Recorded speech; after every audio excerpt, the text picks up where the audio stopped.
Hello, everyone. How is everyone doing? Doing good, doing good.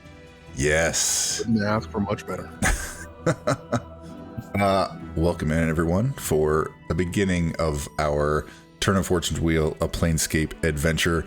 I am Chaotic Vito. I will be your DM Dungeon Master for this campaign. We have some players. Let's get to know them. JR, who are you? And who are you playing? I am J.R. Liggins, college football player, esports athlete. I do a little bit of everything, and I'm not good at any of it. Tonight, I'll be playing Ayas Rolk, as well as my two other characters, Adam and Will Wilson. Nice, nice, nice. Dubstepper. Hey. Oh, I think you're muted, my guy.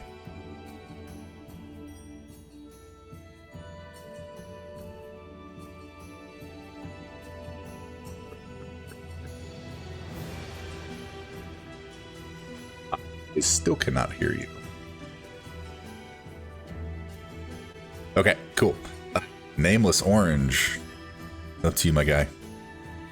Hey, what's going on, everybody? I'm Nameless Orange, and I am going to be playing Kelmare, a Harangon rogue, and he just wants to be everybody's best friend. Nice. And yeah, eventually I'll get to play my other two, Felmare and Zelmare, at some point in this campaign. Maybe, maybe not. We shall see. Nerdy Nobody. What you got, brother? I'm Nerdy Nobody. I'm an all-around gamer, artist, cook. I'm going to be playing a human fighter, Echo Knight Ayata, along with my other two characters, Katse and Ryu. Looking forward to this. Really excited to get into it. Nice. Nice. All I right. should be back. There we go. Dubstepper. All Hey, right. welcome in. I hear your voice, my friend. Hey, how's it going? I'm Dubstepper. Well, what's a session one without a little bit of technical difficulties? At You're the not start? wrong. Exactly. I'm playing Janyaris, along with Alexander and Pandemonia later in the session, which y'all will get to see, hopefully. Welcome to Chaotic Vito's wonderful stream, y'all. Mm-hmm. The Chaos Crew reigns Oh, yeah. supreme. Heck yeah. Yes. All right. So, let me bring you all in here.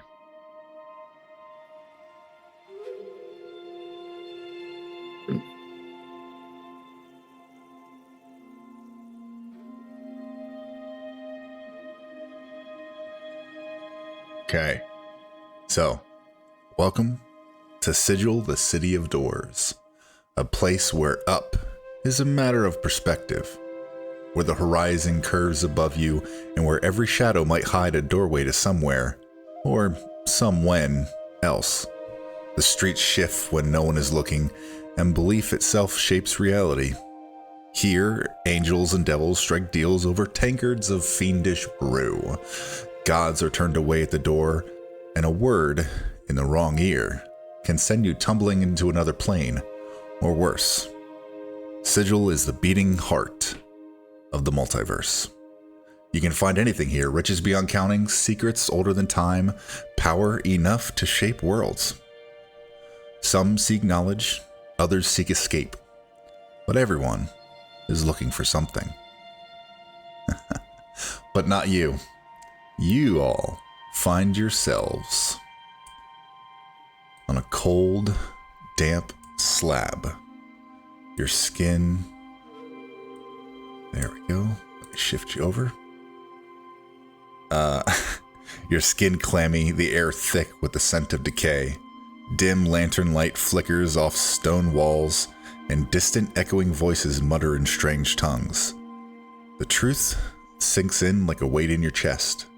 This isn't some grand palace or cosmic gateway. This is a mortuary. And you all, you're supposed to be dead. So, let me bring y'all over if y'all can see the map there. Yep. Nice, nice, nice. As you begin to open your eyes,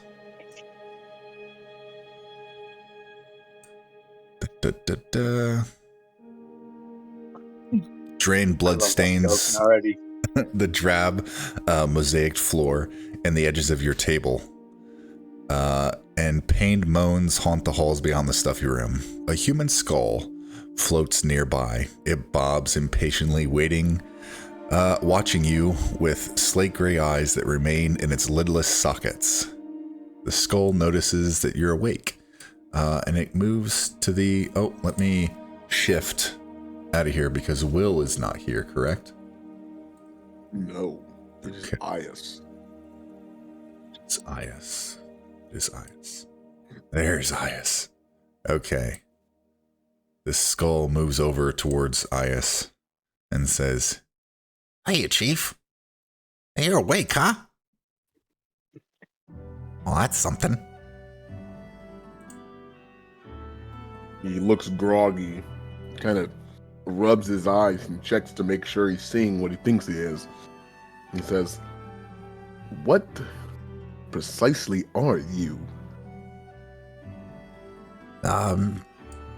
Well, there, champ. I'm a skull. And I'm floating.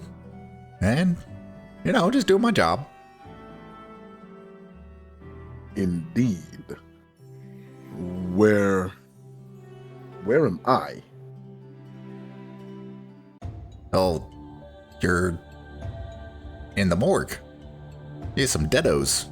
Well, and he kind of looks around it. Not quite deados. Are you, champ? And he kind of shifts around and starts to look a little bit. As your eyes kind of come to Ias, what do you look like? Kind of checking yourself Ias over. Is he wearing his armor? Yeah, we'll say he's wearing his armor. Sure. Yeah. Ias is an absolute tower of a man. He stands 7 feet tall. Holy hell. Very tall for any humanoid race, but pretty average for a Goliath. He's got to weigh at least 350 pounds, and it is mostly muscle. He's got dashed tattoos across his face, arms, and chest. But you can't see most of it because he wears this solid silver plate armor with gold trim and red accents. He is an absolute mountain of man, and he's had to be one ever since he was born to defend the village at the height of Glorium. Nice. Okay. As everyone else begins to wake, Kelmir, what do we see looking at you? What is this flying skull as he kind of floats around? He goes, "Oh, you're up too, champ. Okay. Well, someone's getting fired." He would see a black bunny, he'd be pretty short. He'd be about like 4.5 feet tall, with one red eye and a single eye patch covering one of them. Nice. As you all are beginning to look yourselves over, you recall your name, pretty much glimpses of things from the past that kind of contradict themselves. Nothing's really fitting in. Nothing's quite making sense. You don't remember. You're on the slab. How did you... were you supposed to be dead? Everything's a bit fuzzy. You're kind of rubbing the fuzz from your eyes. Jen, what do they see looking at you? So, as Juniaris kind of sits up and starts looking around, and what the rest of the people would see is a person that would look no much larger than possibly a human child, maybe about 2'2", with the exception of having some wings on its back, kind of resembling those of like a butterfly's, which are a little bit fuzzy. Some elfish ears, the big pointy ones, but wrapped in leafy armor. Armor made of what was once the leaves of a giant tree. Nice. Shifting around. The last just laying there and starting to wake up. Nerdy, what do we see looking at you? What is this skull? It looks like he could be like blinking at you, but he can't. So he's not. But he could be. Oh, about 5'10", normal looking, somewhat muscular build, but semi-long, black spiked hair with like crimson red eyes, wearing a somewhat plain iron armor minus the pauldrons, because he just feels he has to be different. Nice. Right. So the floating skull kind of moves around, and like just kind of looks you all up and down, and just kind of sits there. Says, "So, are y'all gonna drop dead now, or what's up, champ? What? I don't get it." Drop dead? Are you trying to pick a fight? No, my guy. This is it's the morgue. You should be dead, dude. Yeah, I saw that, but and he kind of grabs his head and it's like, I don't even know how I got here. Well, there's a chute that they kind of drop you down in. Honestly, if you were alive when you fell down the chute, I'm surprised you survived. Good for you, champ. Was there any way out? The chute. You can climb it back up. Besides that, this is kind of where I stay. To be honest, I don't really know any more of the mortuary, other than, you guys. I kind of watch the bodies. No big deal. It's kind of important because, Jax has to do his autopsies and he gets angry if the corpses move, but I watch them and he floats closer as he says, "I'll watch him." And then I watch it closer to your face and I'm watching him. I'll sigh and be like, "Look, I'm sorry I snapped at you like that. You just really gotta be careful when you tell someone to drop dead." Well, to be fair, I didn't tell you to drop dead, champ. I said, "Are you gonna drop dead or what?" And that's kind of the whole reason that people come to this place. But usually they already are dead. So, say levy. And then I just started realizing there are other people in the room. Oh, wait, who are you guys? So looking... Senyars will kind of Go ahead. pat himself and just be like, looking around at the other faces that he sees, and is like, well, I don't know how you all got here. I don't know how I got here. But that skull, I believe, has made a very tactical error. We most definitely are not dead.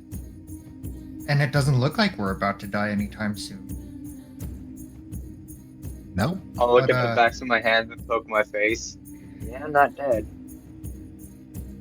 Well, that's what I said, Chief. It doesn't look like you're dead. I mean, spasms are a little different, but that's not what you got. I think you got a full-blown case of the alives. I'll look at the skull and go, "Hi, friend. My name's Kelmir. What's yours?" Hey, Kelmir. My name's Mort. Pleasure to meet you, champ. Mort, that's a nice name. I like your eyes. And he just kind of looks at you with his eyes in his sockets. Thanks. It's nice to meet. I don't really meet many people down here. They're already dead, I guess. You know, it comes with the job. That sounds lonely. Well, it can get lonely. I mean, you're never really lonely when you got friends that are dead, just bodies, corpses. I don't know. I make up their names and I talk for them sometimes. I mean, we're getting off track. Why are you not deados?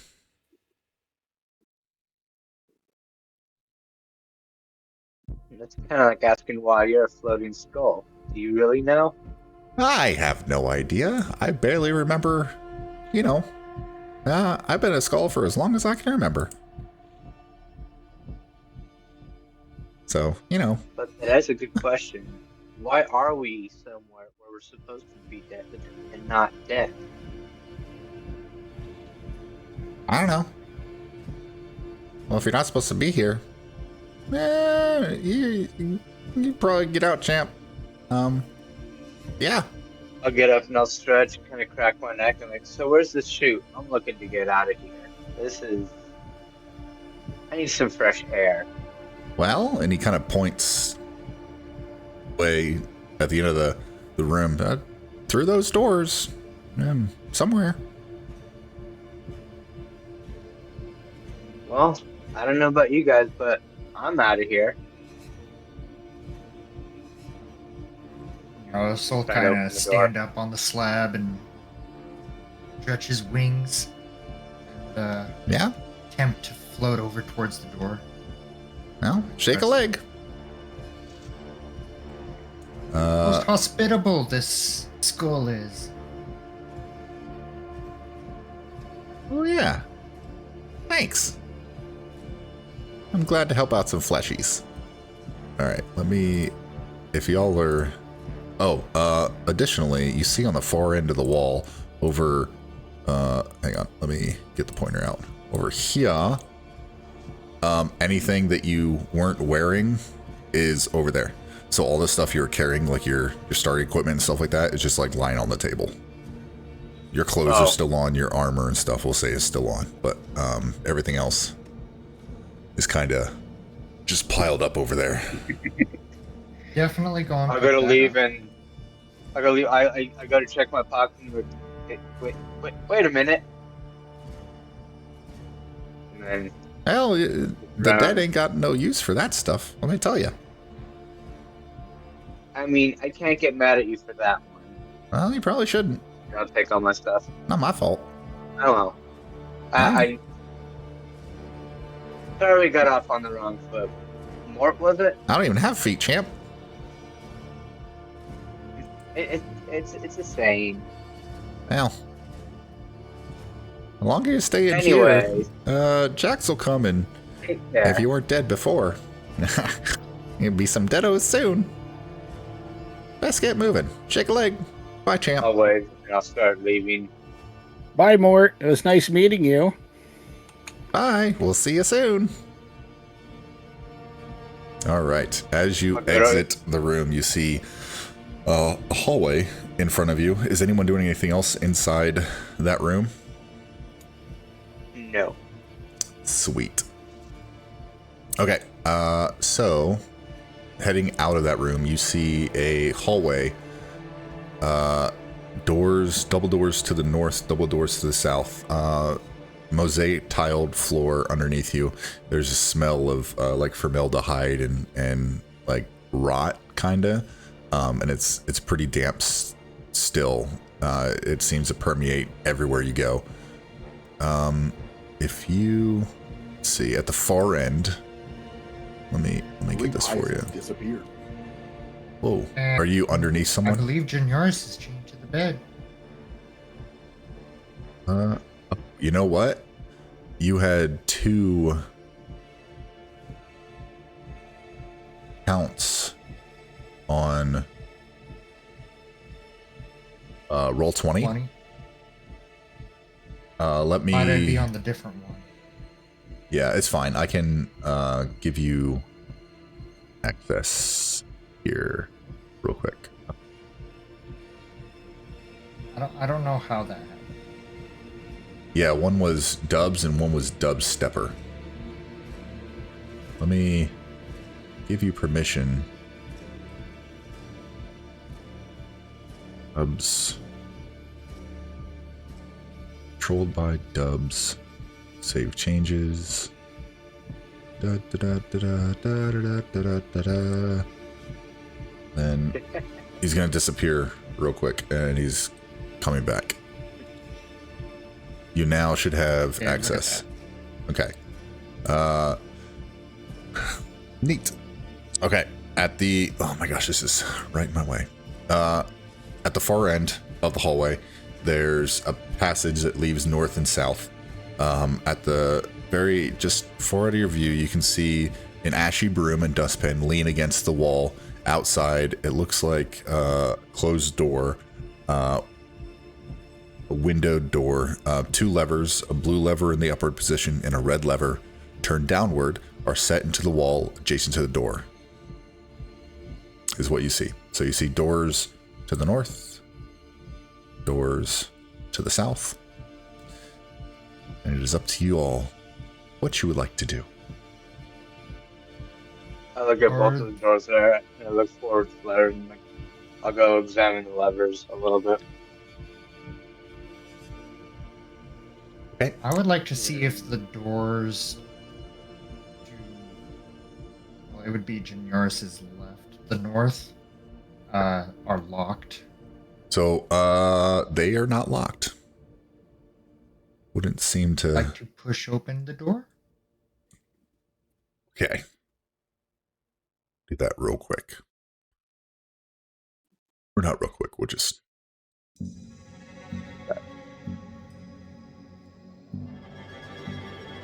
Pushing open the doors. Y'all should be able to see them.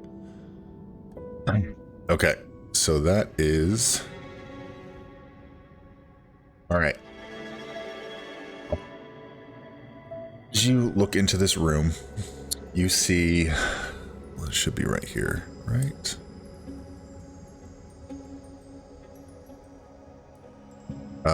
You see a couple dead body-ish amalgamations kind of floating where these tokens are, but they're like invisible, so you don't see the tokens.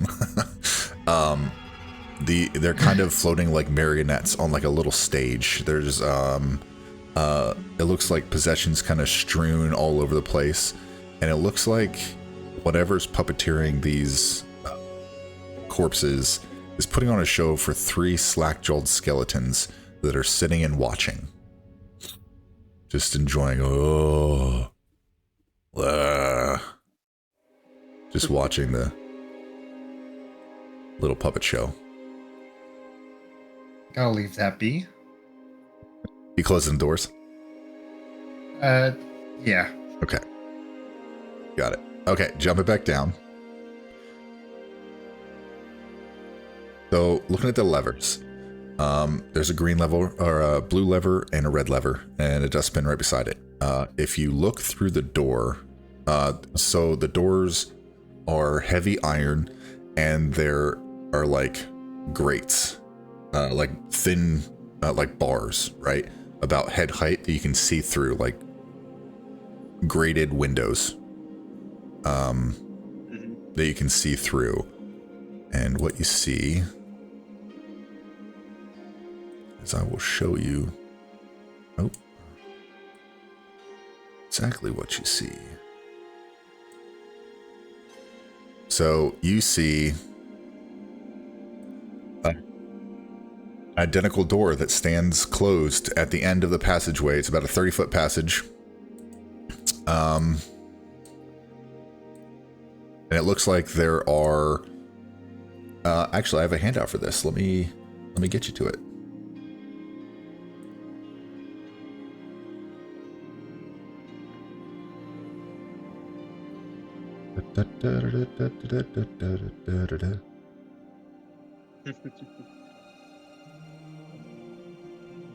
Player handouts. There we go.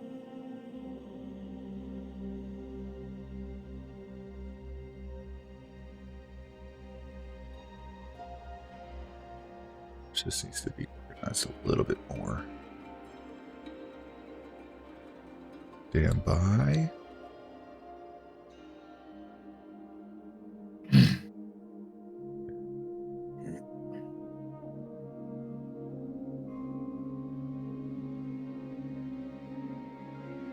There no...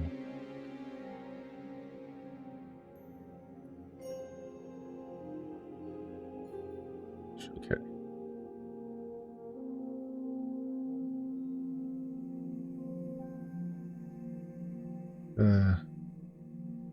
The hell?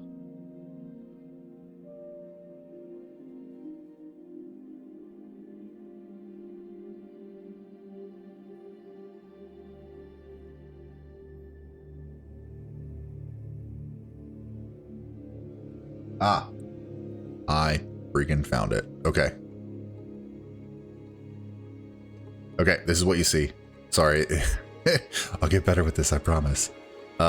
Y'all should see like a little, seems to be little flame little skulls built into the wall that are kind of flickering with orange glow. On the floor there's seems to be ash with some burnt charred bones. If y'all see the handout?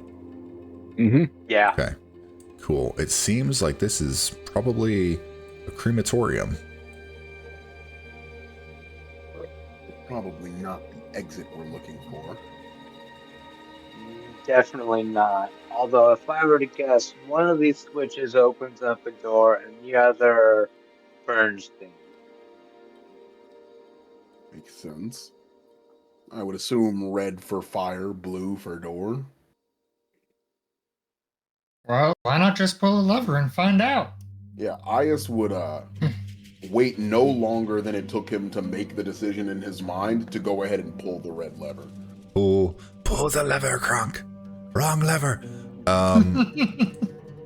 Okay, so as soon as you pull that lever, you see the closed door. You hear a ka-chunk, and inside through the grates you see a large combination like bursts from each of the skulls that just light up and incinerate, inflame everything in that room for the next 15 seconds.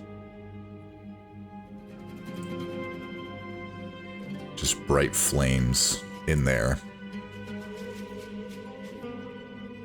So then this Mental note that that is not where he wants to be and continue on. If What you does were... the blue lever do? Well, yeah. the blue lever? And As that's he's on the blue saying lever. that, Janiaris is gonna kind of hang off, push on floaty, kind of like a kid would an oversized log in the forest, on the blue lever. Okay. Hopefully it moves under his weight. So the lever, it does move, it pulls, but then it resets itself, and it seems, when like it's not, doesn't feel like it's connected to anything. There's no give to it, or there's no resistance, and there's no click. You just pull it down and it releases it and goes back up. It seems roll me an insight check.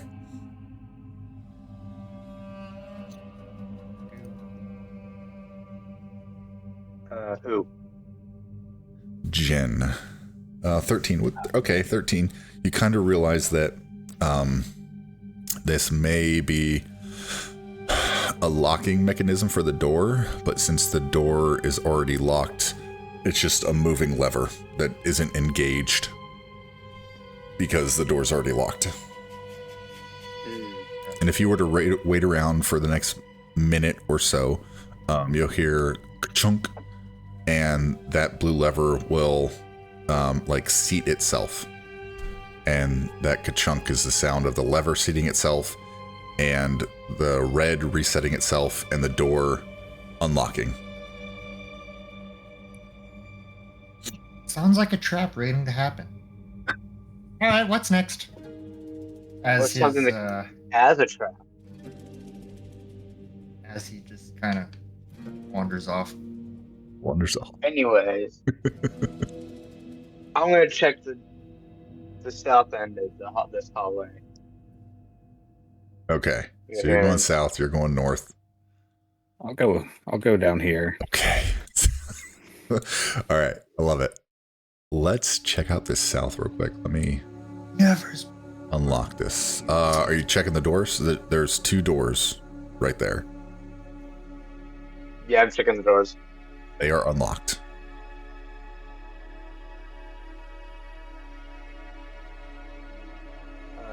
Not opening. Clicking them. You said you're opening them? Yeah. Okay. I have to reveal the area. Okay. So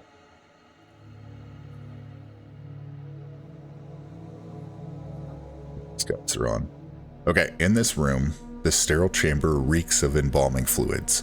A mortician in a bloodstained apron hunches over a humanoid amalgam of patchwork flesh, elbow deep in its flayed open chest with a pair of surgical instruments. This grim doctor causes the corpse-like creature to twitch and writhe with her movements, and you hear the mortician say to themselves, "Damn it, where are them keys? Damn it," as he's like moving his instruments around in the body of this flesh amalgam. Doesn't seem to notice you. I'll get a very shocked look on my face and then just put my hands like basically keeping Kelmar back, and I'll just slowly back up, pushing Kelmar along with me, trying not to make a single sound. When we roll stealth. Yeah, go ahead.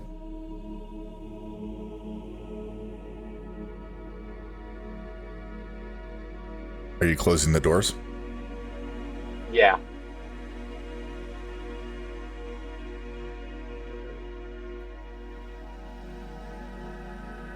Oh. You're wearing armor. Do you have disadvantage because of Yeah, armor? I'm wearing my chainmail. Okay. As you begin to close the doors, your mail scrapes against the door, which causes the door to scrape against the floor. And the mortician looks up and says, "Hey, y'all are supposed to be dead. Get back here." And I need everyone to roll for initiative. Let me get the tracker out before you roll. There we go. Roll for initiative. Let me change some music here for you.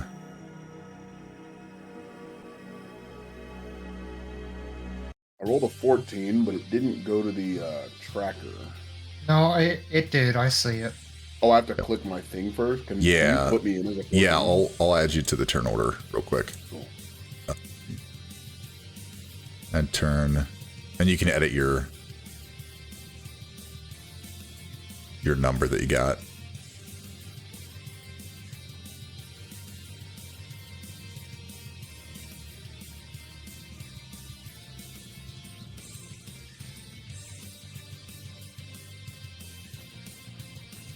Okay. Let me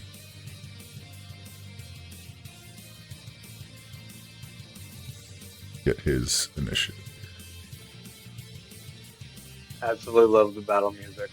Heck yeah.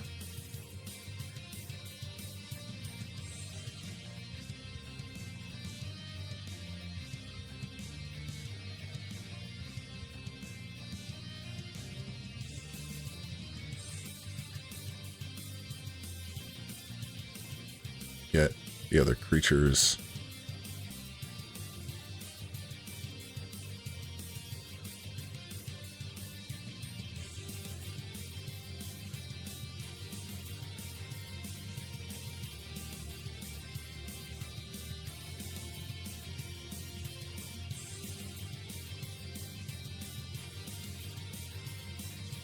Nope.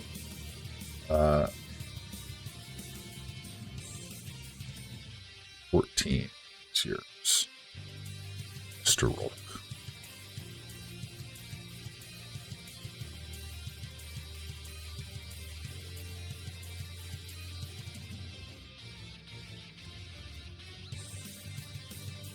Okay, so as we begin, the mortician kind of looks over and he starts to move.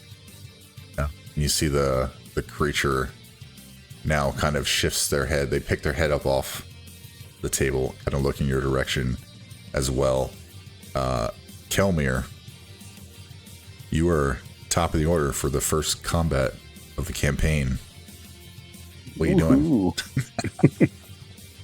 Well, shit. What? Oh crap! What am I doing here? Sorry, hold on. What I've seen? What was in the room to even know if we'd be in danger or not? It depends on where you were staying, and I'll say if you want to have seen the room, or if you were keeping out of line of sight, because the door it's two doors that can push open. So between the two of you, you could have both seen it, but that's up to you if you did or not. But you did hear someone from the inside say, "Hey, y'all were supposed to be dead. Come here." Okay, well, Kelmir is definitely he is definitely not going over there. He is going to 10, 15, 20. He's going to back up into here. And that's where he'll end his turn. Got it. Okay. So the creature is going to stand up and use half his movement to get off the table. And then he's going to get right outside the door. Actually, no, he would roll off this way. Yep, he'd be right there. And he's kind of lumbering along. He doesn't really fit. Like the body parts don't quite fit together properly, so he's all crooked with his walks. His center of gravity isn't great, but he's trying. He's trying. And that is, yeah, that's the end of his turn. Yata, you are up. Jen, you are on deck. I'll kind of pump my shoulders back from the neck, pull out my two long swords, and be like, alright, I guess it's a good time for a warm-up. And then I will go through, go to this thing, Okay. and I will take a swing at him with one of my long swords. See it.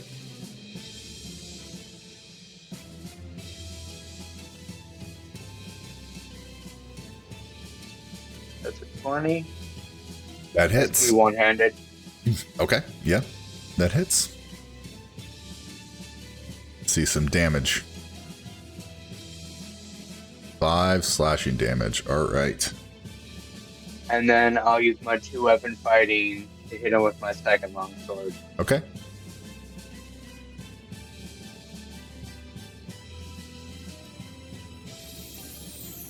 Seven. For 24, yeah, that hits. And does a little bit. So I hit him with like a sword, like basically in a cross pattern, an X pattern, like up left and then up right. I'm like, hey guys, they're onto us, I guess. Whatever put us down here, trying to kill us. As you swing your sword, as you swing both your swords, you realize that as it hits, because this creature is like stitched together, your swords don't seem to do a lot. There's blood in there. Oh, there's some blood. But there's also some embalming fluid, and there's like stuffing in there too. And it seems like the stuffing's kind of catching about half of the effort you're putting into those swings. Okay, so it feels like I'm cutting into jello, kinda. With a decent amount of resistance. Yeah. So like a cushion is probably the better description. Gotcha. Yeah. All right. Do you want to move or do anything else? Yeah, after feeling that I'm not doing that, Okay. I use 5, 10, After noticing that I'm not doing what I was expecting, I was like, I'll get a kind of shudder. Like, okay, maybe not the best idea. And then I 15, 20, 25, 30. Okay. Easy enough. And that's what I was. And as you start to move away, the creature is going to raise both his arms. And does a 24 hit? Yes. Okay. And it is going to take both its fists and it is going to hammer slam you from the air. You take 14 points of bludgeoning damage. Oh, damn. Yes. And you are able to limp away. Okay. Jen, you're up.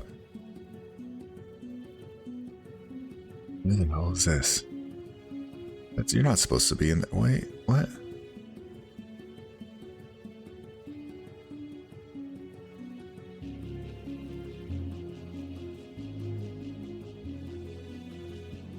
Hang on. Okay. That didn't make any sense. Okay, there was someone extra in the turn order. Sorry about that. Yeah, Jen, you're up. Aes, you're on deck.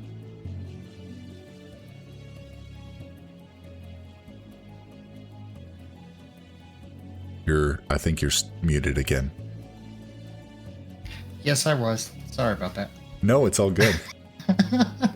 I'm gonna move 10 feet closer to the two that are down here. Okay. With the doors open in that room, you would have heard echoey because it's not super loud. You would have heard the echo of, what he said about you're supposed to be dead. Come here, get back here type thing. And the other two just kind of run towards you. I'm going to cast Entangle. Okay. Which is a 20-foot square. Assuming that's about... Oh, that's not showing up. There we go. Cast it about there, and assuming it's about that size. Okay. Let me get something for you. Spell tokens.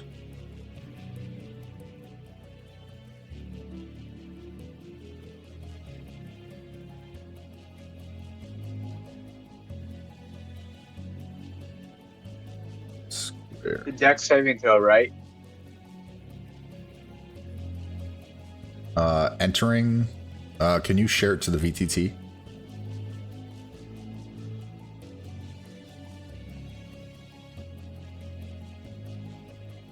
Oh, strength save.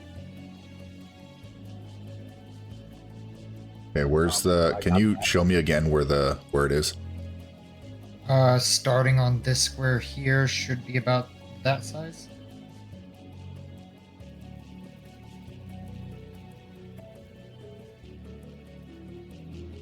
Okay. Got it.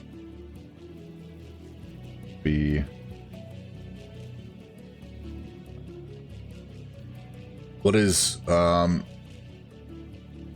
Entangle do? It has... So, grasping weeds and vines sprout from the ground in a 20-foot square, starting from a point within range. For the duration, these plants turn the ground in the area into difficult terrain. A creature in the area, when you cast the spell, must succeed on a strength saving throw or be restrained by the entangling plants until the spell ends. The creature restrained can use its action to make a strength check against spell save DC. On success, it frees itself. Okay. Would that trigger... concentration up to 1 minute. So you are concentrating. Would that trigger... Give you a little blue concentration nugget. Would that trigger Kayata to need to try to save now? Or would it be on their turn? Can't Would it see it here. encompass him? Oh yeah, I guess just Yeah. barely. Okay. Like, I can make the save now.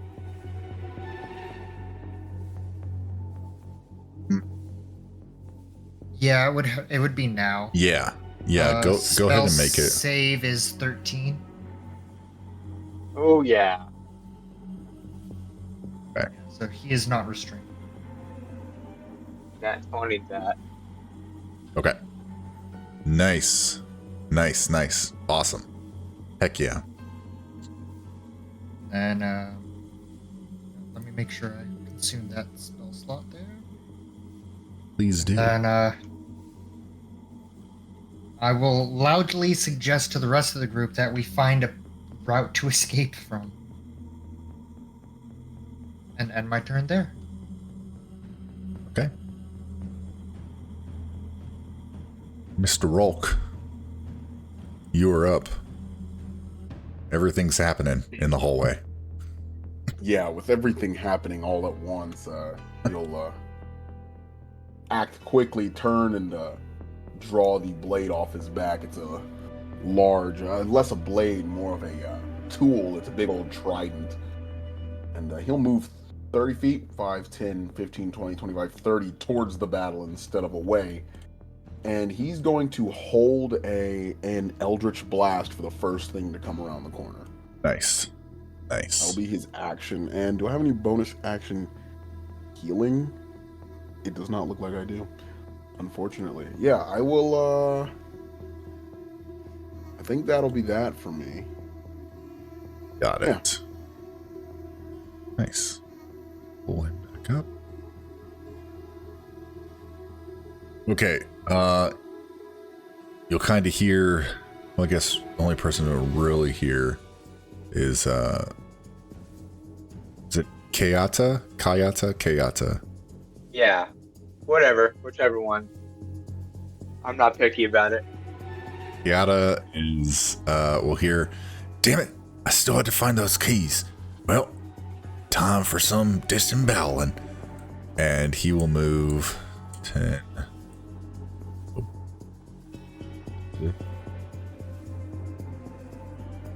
Burst through the door.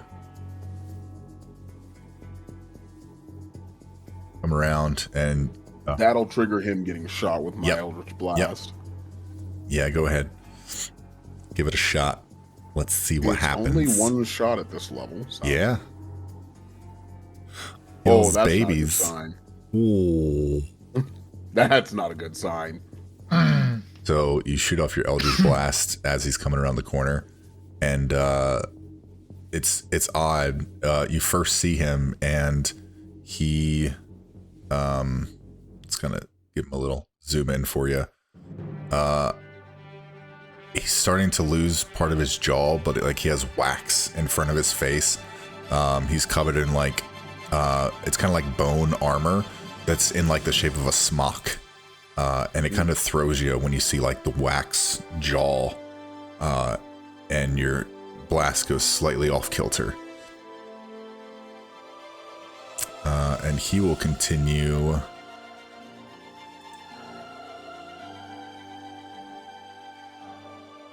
That's as far as he can go.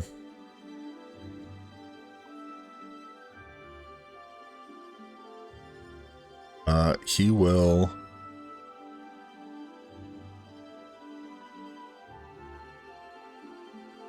hold his hand up, and he will wiggle his fingers together.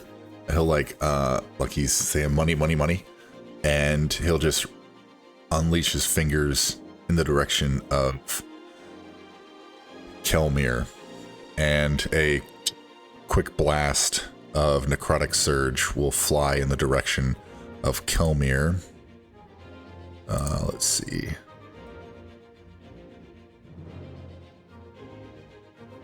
That will be a 21 to hit. Well, that definitely hits. Okay. So you will take, on impact, 10 points of necrotic damage. he will say, "Get your asses back on them slabs. Damn it. Back to death. I ain't losing my job over this." And that's the end of what he can do. Kelmir, you're up. All right. Well, so getting hit with that, Kelmir's gonna run forward and give him a little poke with his rapier. Yeah. Nice. Nat 20. Nice. Nice. Let's go. So yeah, that definitely hits. So for the way we're doing it, right? So more dangerous nat 20s. So it'll be you roll the double, right?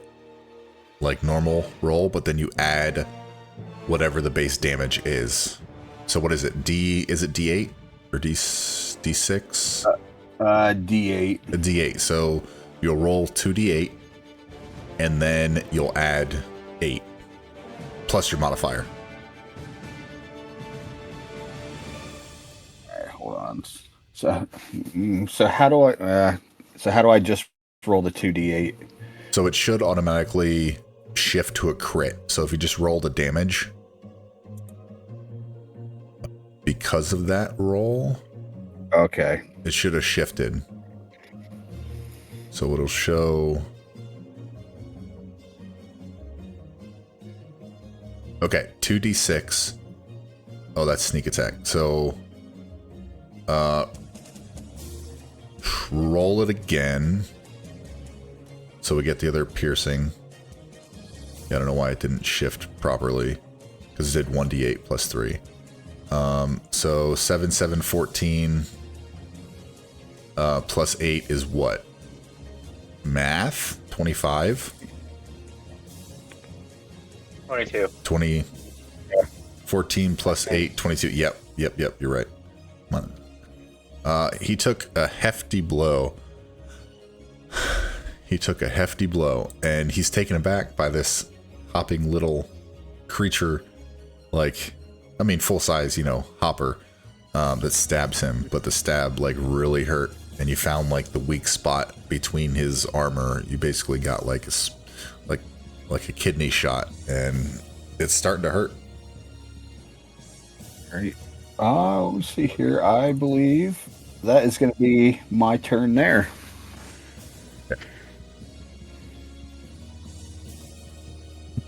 So the golem creature is going to move 5. Oh, let me fix that.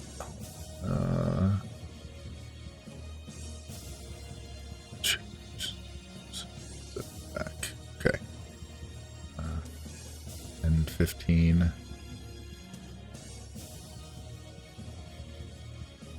5. Yeah, it can't move any further. That's as far as it goes. He's just going to keep wading his way through. You look. A creature in the area. Okay, that was him. Retain, can use his action. It's difficult terrain. In the area when you cast. So the only thing that triggers the save on subsequent turns is someone who is in the area when you cast it. Yeah. So now it's your just creature does not have to. right. So now it's just difficult terrain from here on out. Got it. Correct. Cool. So he's there. It's difficult terrain. He's not smart enough to go around. He's just gonna keep trying to push his way through, and that's the end of his turn. He's gonna. I don't think he's gonna try to dash. He's not that smart. Kayata, you are up. Jan, you're on deck. Alright, so 5, 10, 15. And I see Kelmar, like, just hit this guy hard. Like, I don't know how hard, but I see this guy, like, not looking too great. And I'll kind of put my my fingers on my forehead. Like, I'll help you out here, Kalmar. And I use my bonus action to manifest my echo. Is it within 15 feet of me, right? If you can display to Yeah, within VTT. 15. Okay. So what does it Yeah, take the it's- form of? It's gonna be of me, but in a more full set of armor and a mask that looks like it's a wolf skull, and its eyes are like glowing red. Okay. I don't think I have a token for that. But Well, you can just do it of him. I'm just doing for flavor. So I'll move behind Kalmar, and then I'll manifest it right behind him. okay, let me get you a token to screw around with. Where do you want it to be? Right behind the guy Kalmar is engaged with. Okay.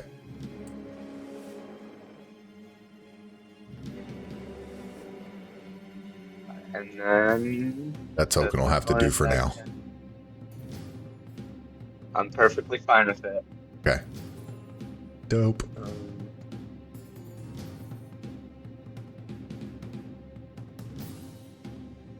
And I will take my attack and then use my manifest echo attack to attack from my echo's location.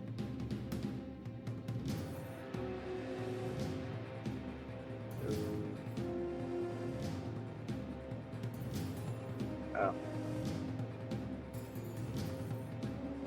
So your bonus, you can use a bonus action to magically manifest. You were trying to change places with it? No, the manifest echo attack. When I take the attack action on your turn, any attack you make with that action can originate from your space or the echo space. Okay, so you were commanding it to attack. Yeah. Okay. Take the attack action and the attack you make. Okay, yep, easy enough. That does not hit, though. And let's see. I still do my 2-weapon fighting, right? No, that's bonus action. Yep, nope. Well, that'll be my turn then. Okay. Jen, you're up. Ice, you're on deck. Alrighty. Seeing this ugly person just randomly appear. Obviously taking the lead of my awake mates. Yeah, that sounds about right. Yeah, but yeah. I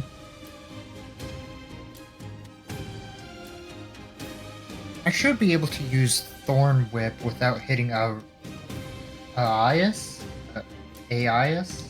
to hit this slack-jawed person in front of us.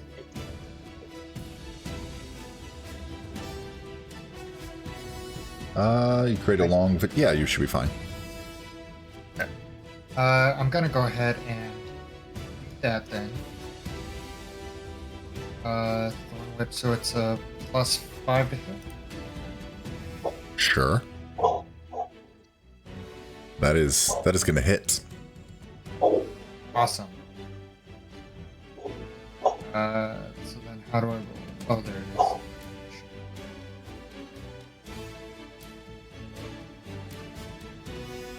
Four. 4 piercing damage. And he is pulled up to 10 feet towards you, if you choose. Nah, I'm gonna leave him sitting there. Okay. But for a little added flavor, as this whip just manifests out of my hand, uncurling underneathly. Yeah. Rose blooms kind of come off the thorn. Nice. In the space where it doesn't make contact with anybody. And a loud crack can be heard. Nice. A harmless loud crack can be heard. Everybody take 10 psychic damage. But, I like it. That's dope. Then I think I'm not gonna move. I'm just gonna kind of Continue keep a side concentrating? eye on, yeah, concentrating on that dude down there. Got it. So, As that you're ends up. my turn. Ias Still will, after missing his Eldritch Blast, he'll try and recenter himself a bit. He'll cast another spell. He'll cast Hunter's Mark Let's go. on this fella here. And he'll just jump right into the fray, Trident first, and attack from right here. Hunter's Mark. He's going to use a Channel Divinity to pop his Vow of Enmity, which grants him advantage against a creature for 1 minute, or until I use this feature again. So he's going to use it obviously on him. Right. So he'll attack with advantage. Advantage and an extra 1d6 force. Yeah, that's going to hit. That'll be 24. That So will hit. it's, yeah.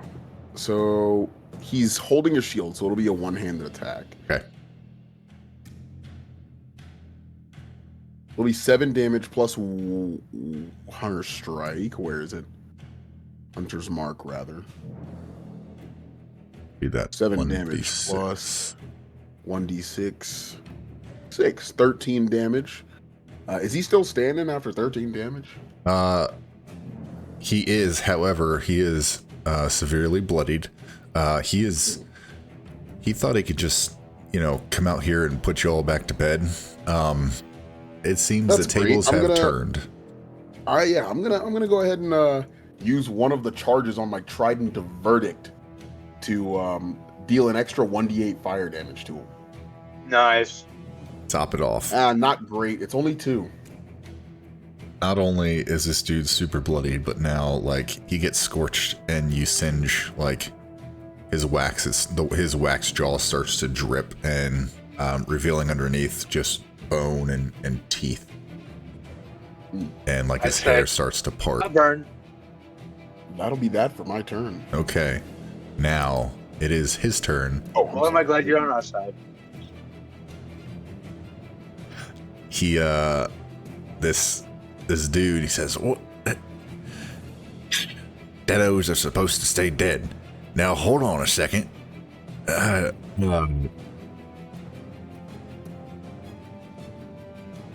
Screw it. For the dusters, I'm going." And he will reach out toward. He would reach his hand up and he will place it against Ias's chest. Attempt to for. Let me get that roll going. Can I use protection to impose disadvantage on that?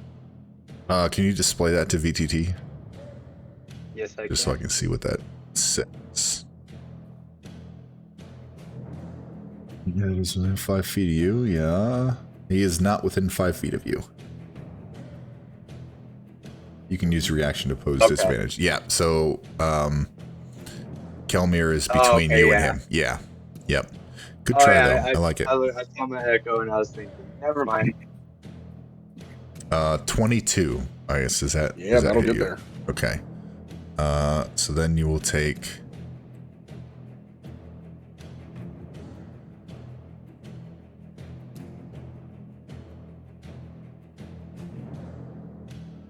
$13 points of necrotic damage as this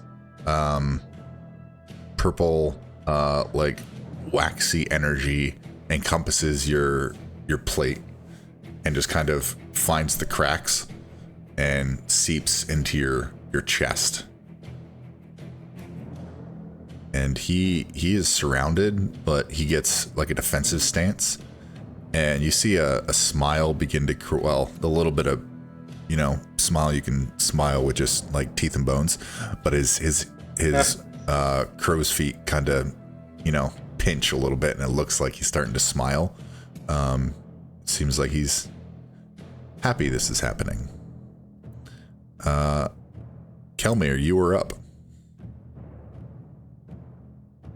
All right. Well, Gelmir is going to try to wipe that smile off of his face, what's left of it anyway, and stab him with my rapier again.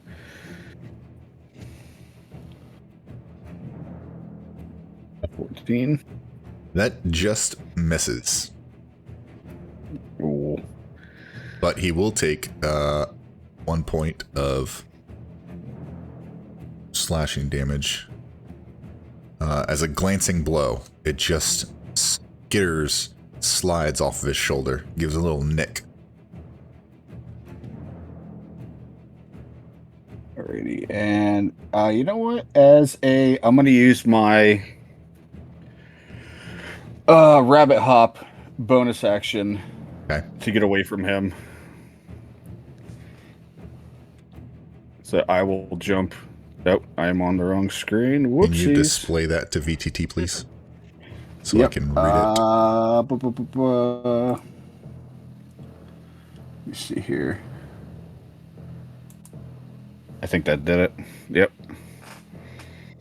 Without provoking opportunity attacks, that's all I need to see. Nice. Jump where you wish, Kelmir.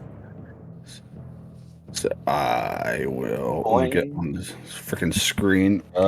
Going back and forth. Yep. And I'll just backflip over to here. And I will end my turn. Just noped out of there. Nice.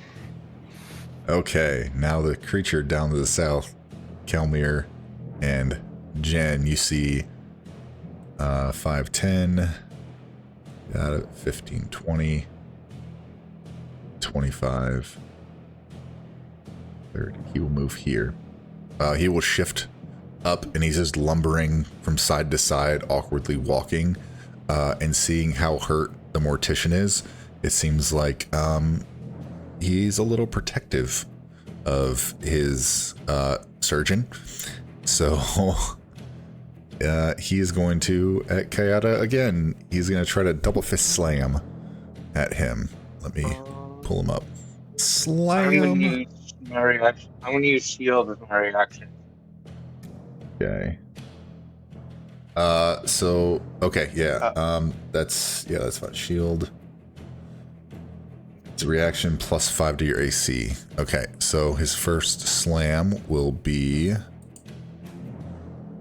16 to hit. Miss. And then he will slam again for a 13 to hit. He just slamming the floor. Shield. What's that? I said I didn't even need to use shield. Yeah. Oh well, better safe than sorry.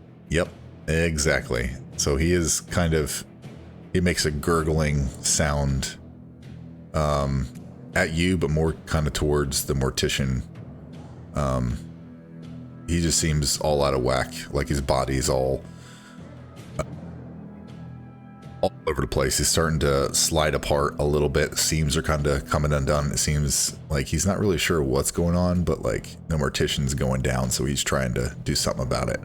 But that's in his turn. Kata, you are up. Jen, you are on deck. Alright, so... Nope, Kayata, Is you're it up. me or Jen, you're on deck. Okay. So Kayata's up. Right. Okay. My bad. No, you good. I was like, hey, old man, behind you. And then I use my bonus action to teleport to my Echo's location. Okay. Yeah. And then I'm going to swing my longsword at him. Okay, yeah, let's see. See what it does. That misses. He's kind of leaning against the wall a little bit, and you're expecting him to shift his weight and try to get out of the way. So you aimed slightly, you led him, and he did not step into it. I'm going to use my action surge to make another attack. Okay.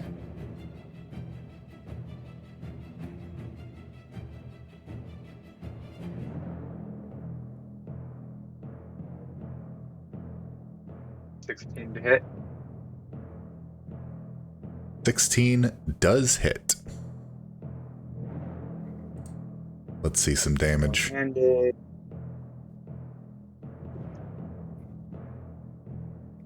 So 10. 10. Does that finish him? You look at him and his last breath as you swing your long sword at him. He says, to the next stage for the dusters. And he dies. And he's... I swing my blade He down and go, you talk too much. And that's all I can do. Okay. Easy enough. Jan, you are up. I guess you're on deck. All right. Fleshy seems to be upset that the mortician is dead.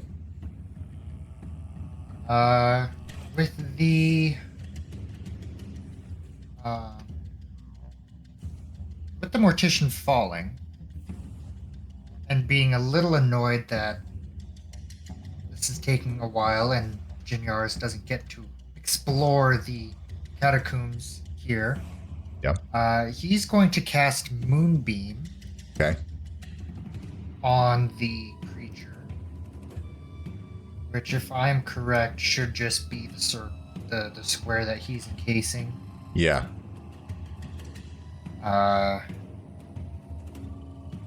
That. It's a 14 to hit. That hits. Okay.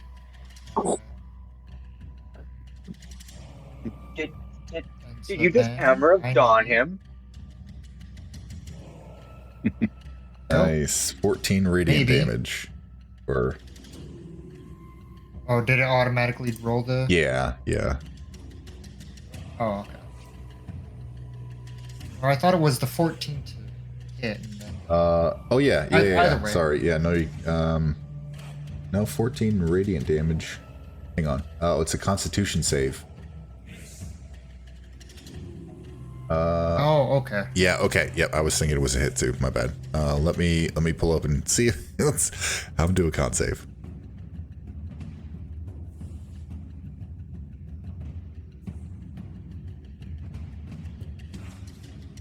Let's see. 23 for con save. Okay. So then, Half as much. half as much take on a 7. successful save. Right, so he'll take 7 damage. Doesn't seem to do a whole lot, but that seemed to do a little bit. Chipping away. All right, and then that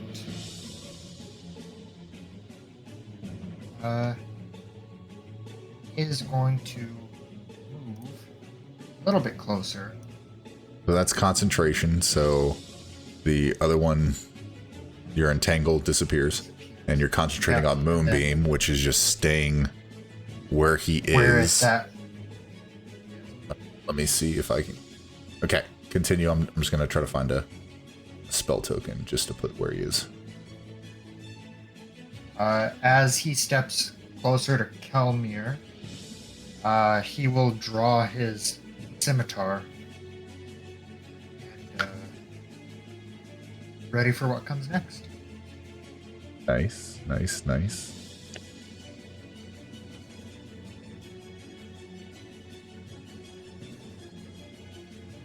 I guess that kind of... whatever.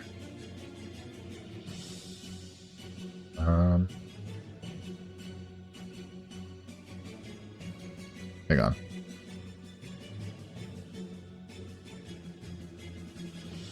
Okay, while I'm figuring that shit out. Ias, you're up. Kelmir, you're on deck. All right, Ias will shift both his Hunter's Mark and his Vow of Enmity to the Flesh Golem, and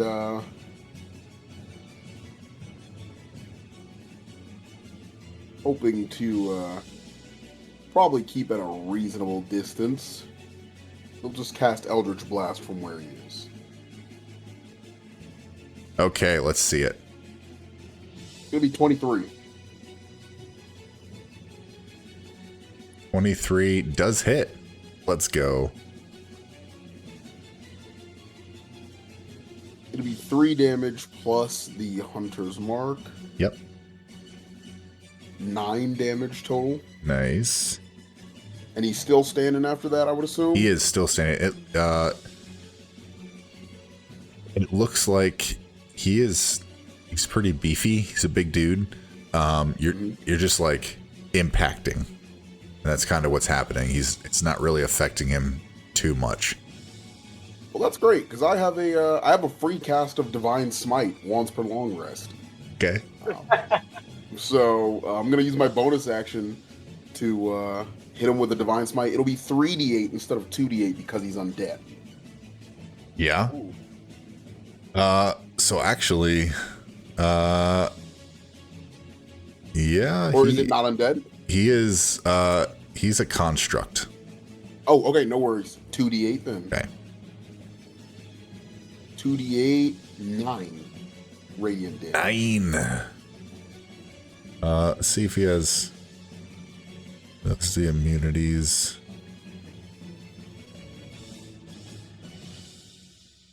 Okay, cool. He will. And that'll be it for Ias's turn. Yeah. He's looking in fairly decent health, relatively speaking, with what he is. Kelmer, you're up. All right. Wanting to keep his distance from this thing, he's going to move back a bit and pull out his short bow. Okay. Take a shot at this guy. Yeah, for sure. Oof. Well, maybe not that shot. Just hits. Meets it, beats it. Nice. He's a big honker. Oh.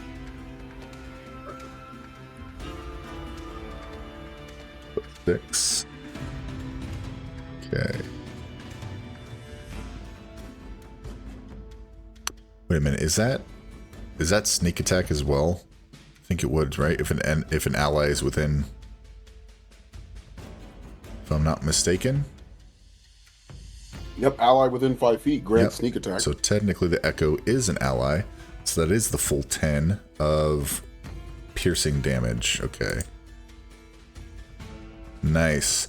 However, that impact, you expected it to do more, but it kind of, you know that sound when like you squeeze a teddy bear with like a squeaker? It just makes a squeak noise. Like, that's kind of what happens when you impact it with the arrow. So not as much damage as you thought. Alrighty. Someone left a squeaker in there. Actually, on that impact,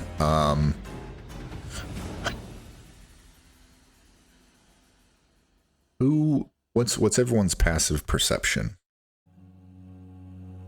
Mine's 8. 9. You said 9? 13. I have 14. Okay. I have 18. Gotcha. Over 15. Kayata, you hear on the impact, you hear the squeaker noise, but you also hear like a jingling of metal. Little metal against metal. Little jingle. So. On hearing that, can I speak or do I have to wait till my turn? Just wait till your turn. Okay. Kelmir, anything else? That is going to be it for me. Okay. The creature, let's see. Is there anything? Let me look. Exiting. It can move out of the moonbeam. It's fine. It's just use an action to make it happen again, right? Yeah.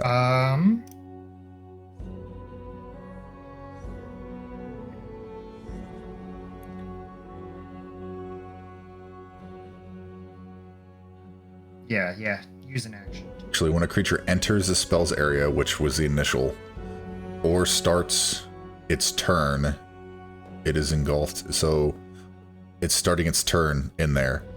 So it needs to make another, yeah, we'll say that. It needs to make a con save. Started its turn. 18 con. That'll save. Okay, and it'll take half. Half damage. Yeah. 4. Got it. He kind of closes his eyes and puts his hands to try to block out whatever this sun is or light or something. He'll move there. And Jen, he will take his fists and he will attempt to hammer fist slam at you for a 10 to hit. Does not hit. Okay, and then he will bring his hands back up and he will attempt to slam down at you again for a 22 to hit. Yeah, that hits. Okay, and you will take 12 bludgeoning damage. These big fists kind of impact you. Also, for concentration, is that a wisdom save? Or is that what? Oh my gosh.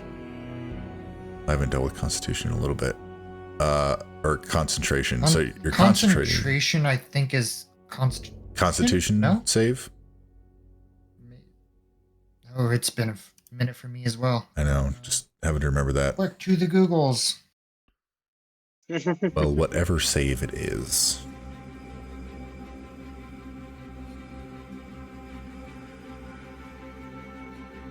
This is something you think I would know? Yeah, it is Constitution. Okay.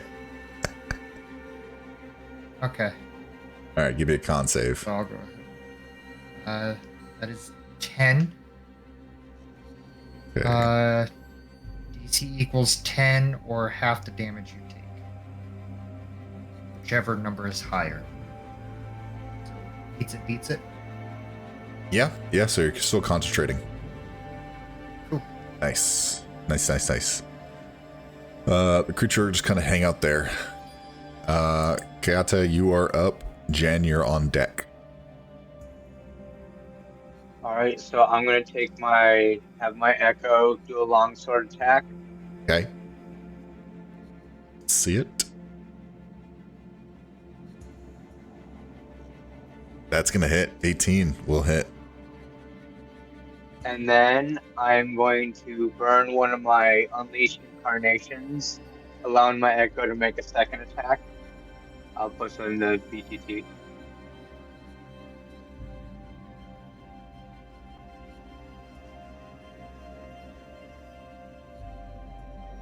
Okay. Sure.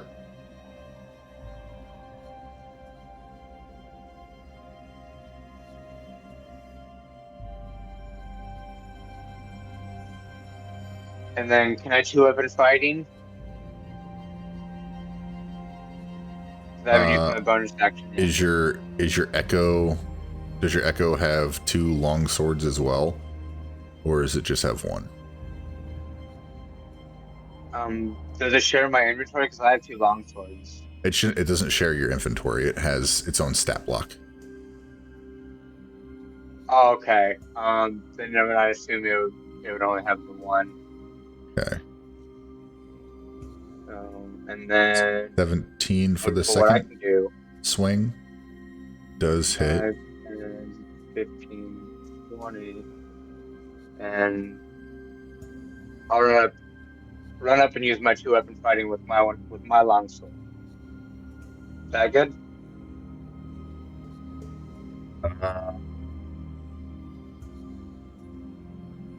It's up to you. If not, no, I won't. So you can only use 2-weapon fighting if you attacked.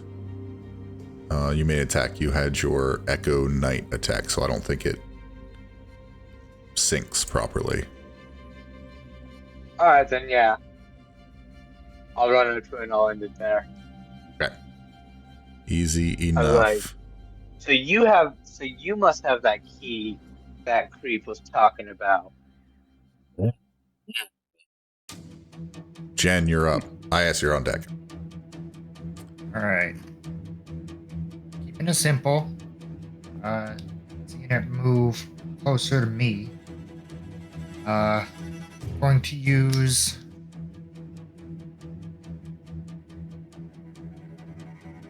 Yeah, I'm gonna drop the concentration on the moonbeam. Okay. And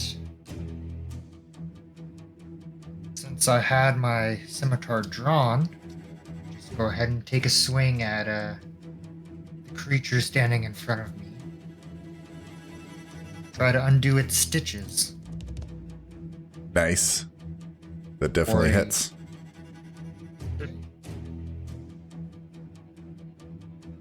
For max damage.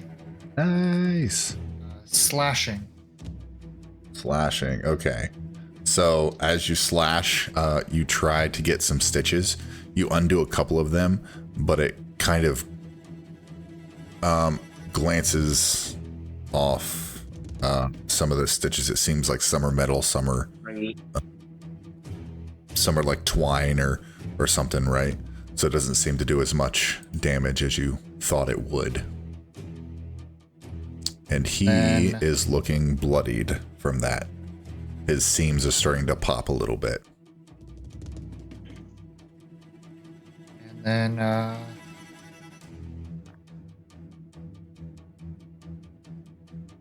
don't think I have anything else for bonus.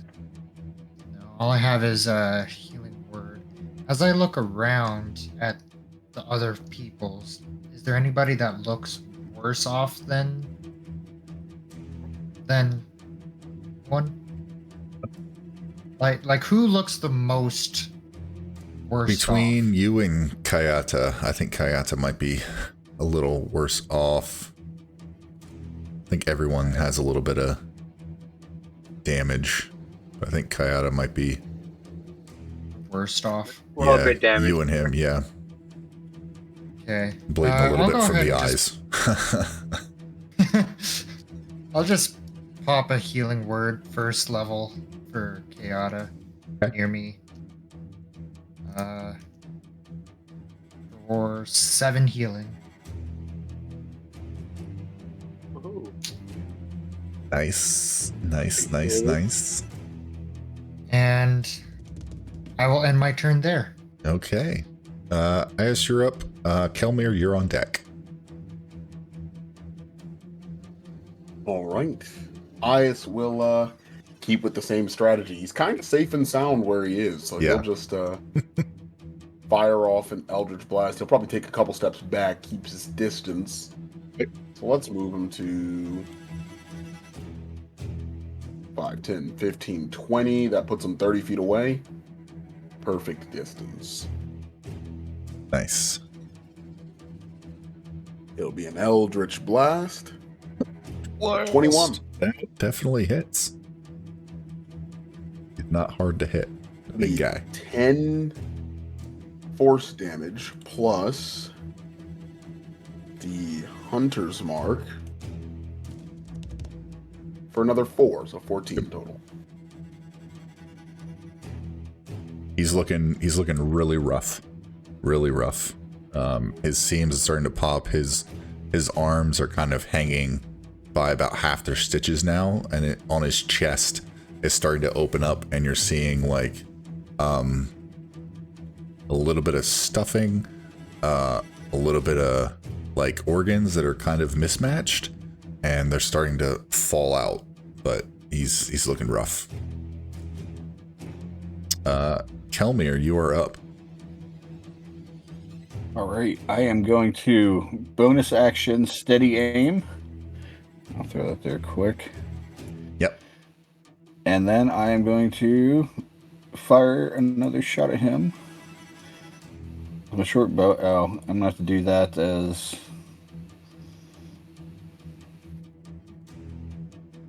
Wait, oh, crap. I'm sorry. I'm hitting the wrong thing. There we go. Wow. No, yeah, here we go. I'm sorry. Okay. And then, yeah, my other roll. 7 does not hit. The other roll, 9 does hit. Awesome. Okay. Well, thank goodness I used that. Yep. Okay, now damage. Sneak attack. So 10 full damage. So what tell me what happens when you fell this flesh golem. I'm just gonna loose this arrow and just shoot him right in his ugly mug.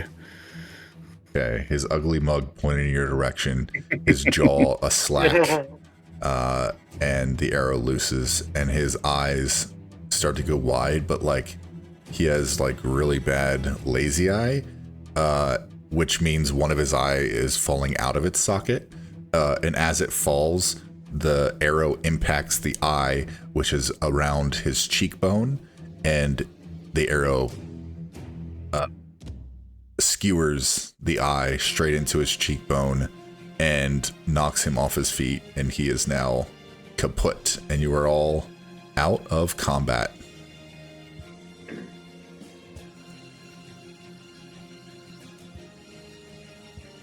I know it sounds like you're still in combat, but I swear. I'm working on it. Okay. I know Blobby over there has the key, but I wonder what this guy has. I'm gonna loot him. Nice is gonna go ahead and heal himself up a bit from his lay on hands pool. Okay. Yeah. He'll go ahead and use 13 of them to get back to full.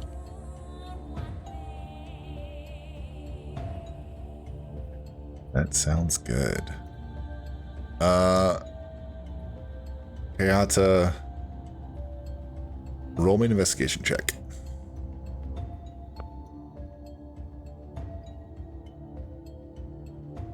Nat 20.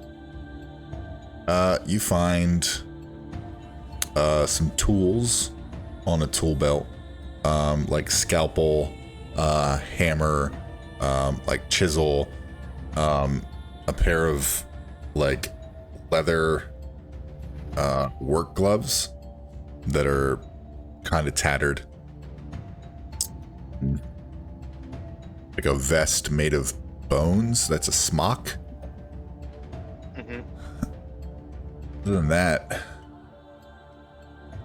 doesn't have anything interesting on him.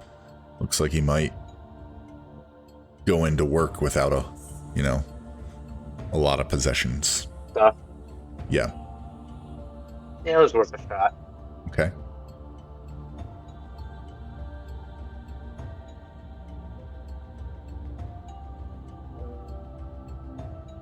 I'm gonna go back in here.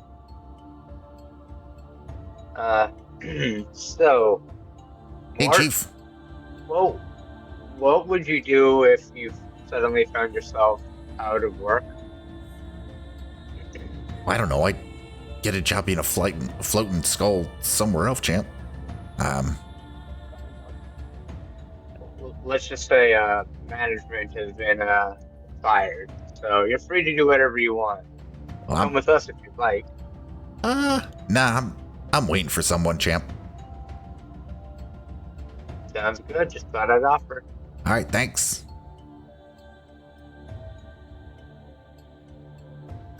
Stays where he is.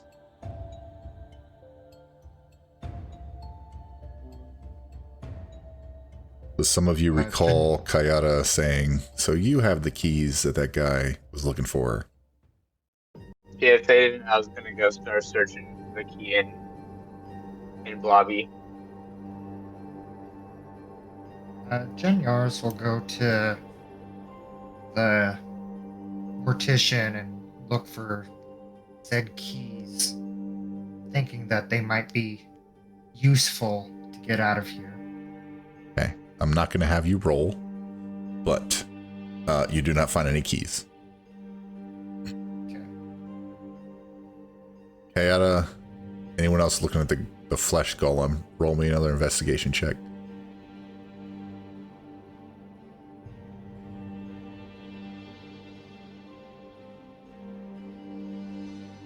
Oof.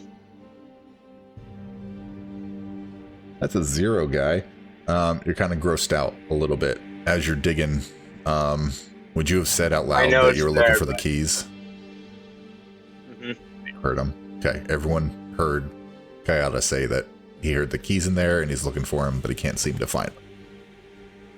He was looking for. The keys gotta be somewhere here. Anyone else want to take a look?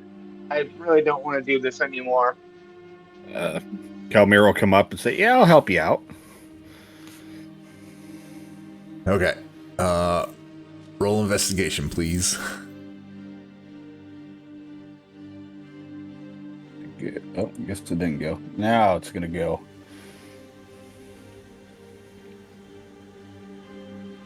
14.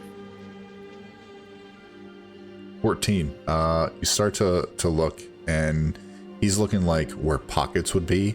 He's like reaching into like pocket cavities. Doesn't seem to be working, and you just kind of shove your hand in the golem's chest. Not even thinking, just reaching in, and you feel like organs brush up against your hand, slick and slimy, and you find purchase on a piece of metal. And you remove your hand, and you're holding a set of keys, or a key, on a little key ring, and there's a little attached piece of metal that is like in cursive, and it says Dusters on it. Kind of hold this key up that's probably dripping with all kinds of nastiness. But guys, I got it. Oh, viscera. Like, it's you're inside a body, my guy. Now to find the door the key goes to. So you have a key that you found in the golem's chest. You killed the mortician, and he just sitting in the hallway. And you guys are in. Now it is once again silent. You hear the drip, drip, drip, drip, drip of distant drops of something, whether it be water or something darker. I'll make my way up north. Okay. So you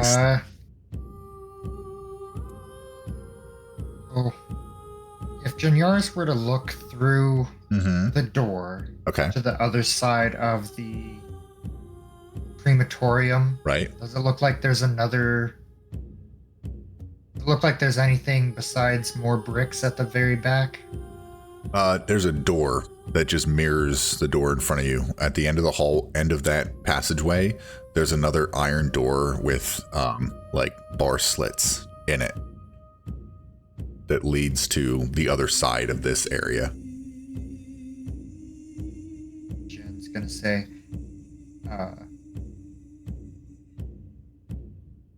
how's he gonna phrase it? I think the sick, twisted freak that designed this morgue would have put the exit on the other side of the flaming wall of skulls. Do you want me to check? Do you want to check the door up north first? But, You could, I suppose. In case that's the way out, and we don't have to go through the hallway of doom. talking But what's life without a little? Without a little. mortician and a flesh blob. Sounds like the exit would be that way. Well, you know, I guess we can check this door first. Damn, I'll go up and try the door.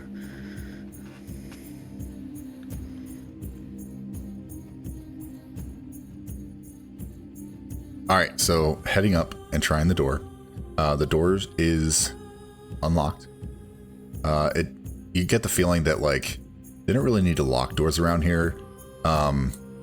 It's mainly like dead people and people who work here are here. So, yeah. There was no need until now. Are you going to push the door open? Take a look. Yep. Okay. Well, let me reveal it for you here. All right. As you look inside, you see 6 mortuary stretchers chilled drawers, size for medium creatures, line the wall of this frigid chamber. Looks like the proprietors of the mortuary store members, store dead bodies here. Yeah, so you see, like doors as you look in, like cadaver doors, like storage doors. All right. Get a breath of chilly air. I'll step into the room. Okay. As you step in, go ahead. No, go ahead. No, as you step in, you kind of take notice of some more things. The door to the south here, storage container has a lock on it. You don't notice a lock on any of the other ones. The one in the far corner looks slightly ajar. So you can notice on this far one, you see that little bit of ice that's kind of built up. You notice that on this drawer and this storage unit as well, and this one. But the only ones that aren't like frozen over are the one in the far northwest and the one that's right beside you with a lock. All right. Well, I'll go up to this one and try if I can. There we go. I'll go up to this one and try the key I found on it. Okay. Yeah, the key is the correct size, and the lock kind of plunk, opens up and clanks to the frozen floor. Ready? Then I'll slowly open the door. Yeah, the drawer slides open, and inside, on the slab, you don't see a cadaver, but you do see a jeweled goblet that you estimate could be worth about 100 gold pieces. A little spell scroll, and a little book that you glance the title, and it looks to be a manifesto of the Heralds of Dust. I'll take the jeweled goblet and the book as well.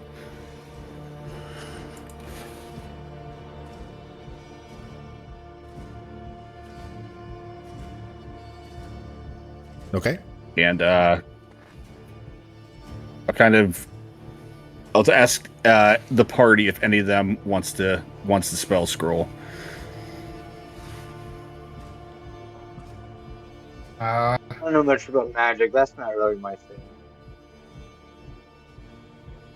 Yaris will kind of like hesitantly raise his hand and be like, if nobody else wants it, I'll take one.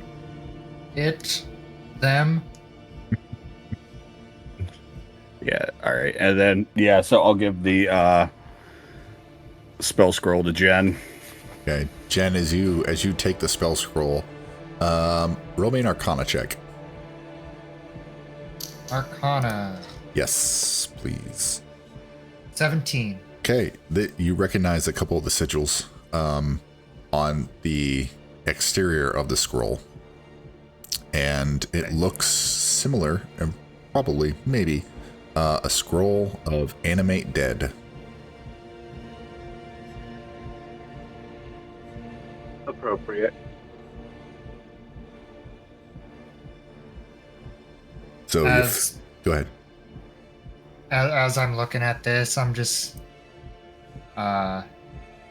he'll run his finger over a couple of the sigils and then kind of shudder a little bit, and as he shudders, some like dandruff, not dandruff, but like some pollen. There you go.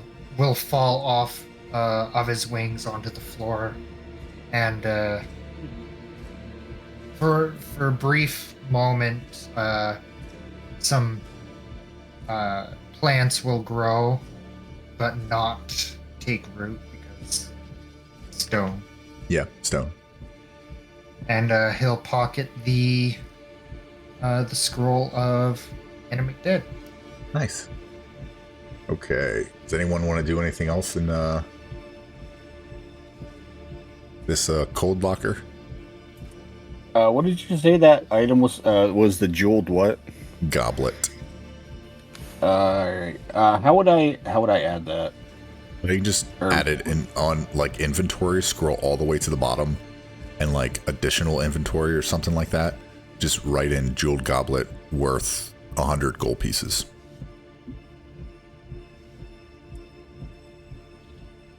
So there was that locked area there, and then the one that was unfrozen up here in the corner.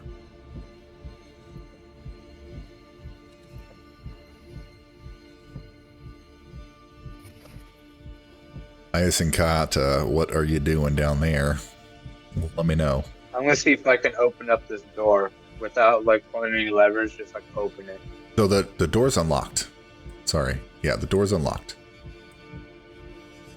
Alright. Yeah. So the blue lever is just to lock it. Oh, okay. Yep. It's like a failsafe. I'll like push it open. Well, guys ready to get the hell out of here?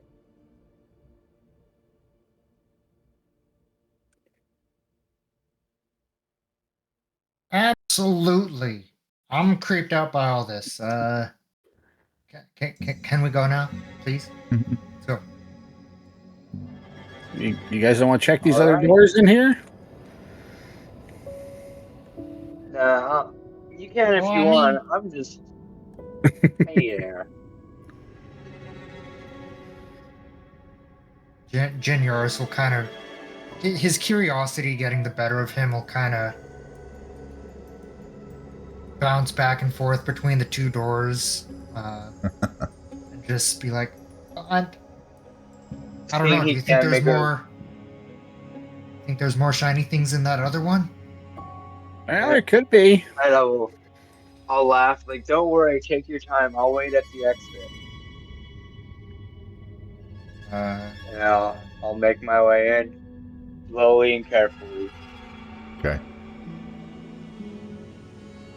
All right, I'm at least going to check this door that was partially open. Okay. I will come back to you in a second. Kayata. You're good. You get to about here.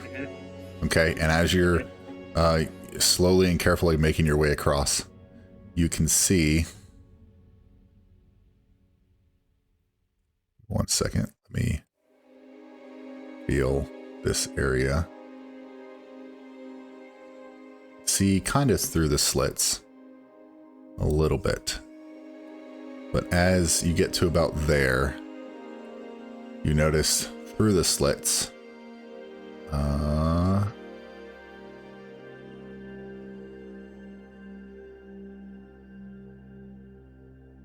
a shambling zombie creature just kind of moseying by, looks through the slits, stops and turns, and just kind of blinks slowly at you. And you see him reach, and he reaches and he pulls down the blue lever. And immediately, ka-chunk, from both sides, you hear the doors close. And he reaches across, he walks slowly to the other side, grabs the red lever, looks through, blinks again, and pulls the red lever. And immediately you feel this intense, searing flame as flames burst through from every orifice in that room. So, in the crematorium. My echo would have disappeared. Okay. Would I be able to Yeah, would have disappeared. manifest an echo right outside there and then teleport myself to it as I start feeling this heat? This is an instantaneous thing, and I think that would be Okay. yes. Okay. Yes. I need you to make a dexterity saving throw.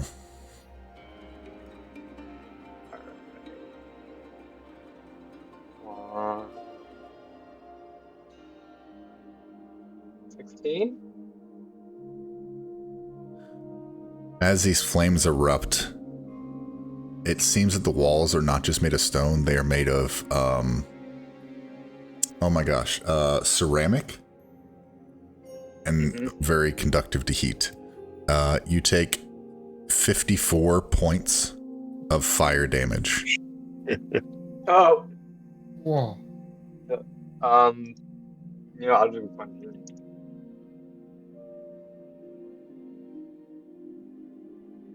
Are you All right. a deado? Yes, I am. I had 28 health. Okay.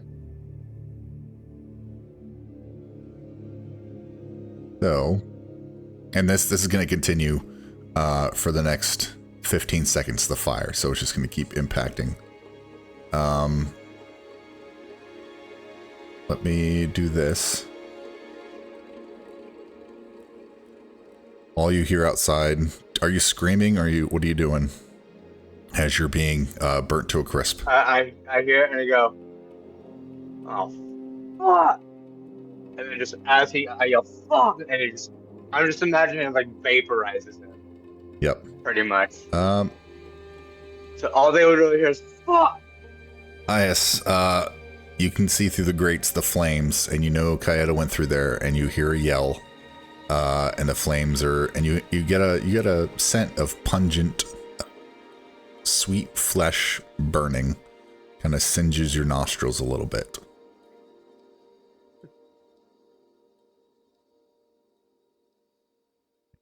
He doesn't have much to say. He turns to look down the hall at the other two when they are not in the hall. Screams out and waits for the other two to come out of here, presumably looking for him. Okay, while that's happening, Kelmir, that drawer seems to be jammed shut a little bit. Are you going to yank on it? Yeah, I'll give it a pull. Okay, give me a strength check, please. Jen, are you assisting him with trying to yank? Yeah, I'll assist him with trying to yank it. Okay.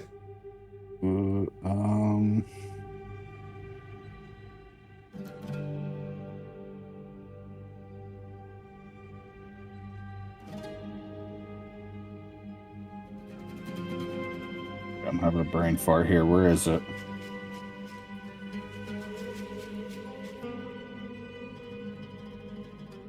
It should just be one of the top numbers. Just a strength. Oh. Yeah. Wow. Oh, okay.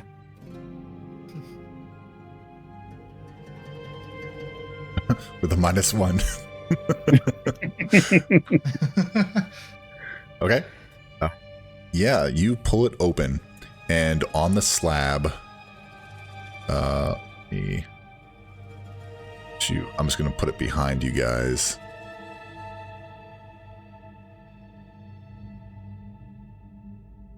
That's I'm gonna move some of you. Put it there. There. Okay. As the door opens, on the slab is a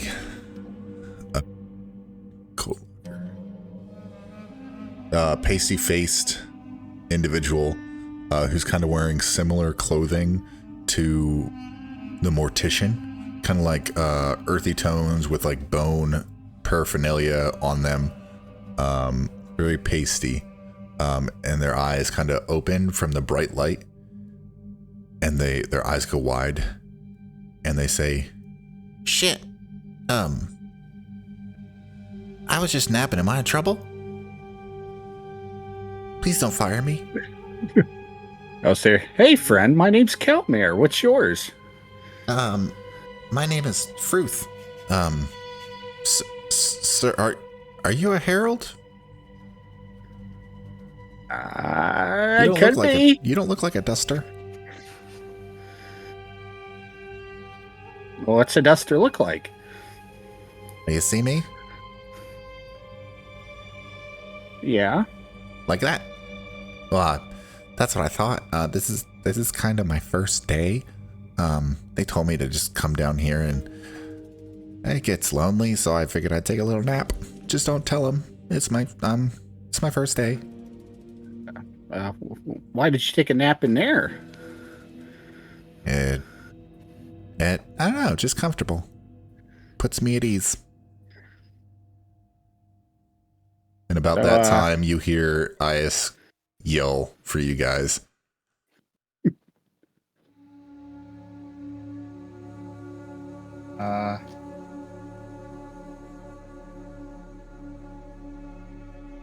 I guess, Nerdy, I sent you a message in Discord. well, could you tell us the way out of here?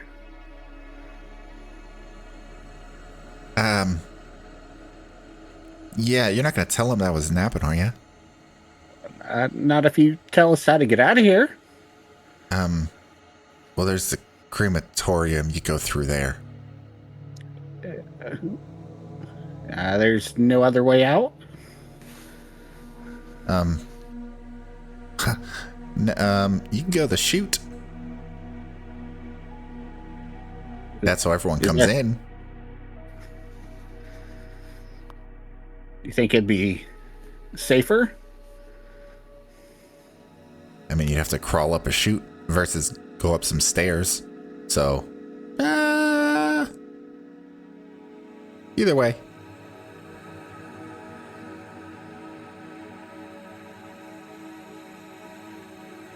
Okay, well, thank you. We appreciate it. What? Who's that? Is that a duster? Oh, thank gosh. Who are you? Why are you all down here? And he kind of looks at the doors as like Ias yelled, and he kind of looked up, and he's kind of standing at the doorway.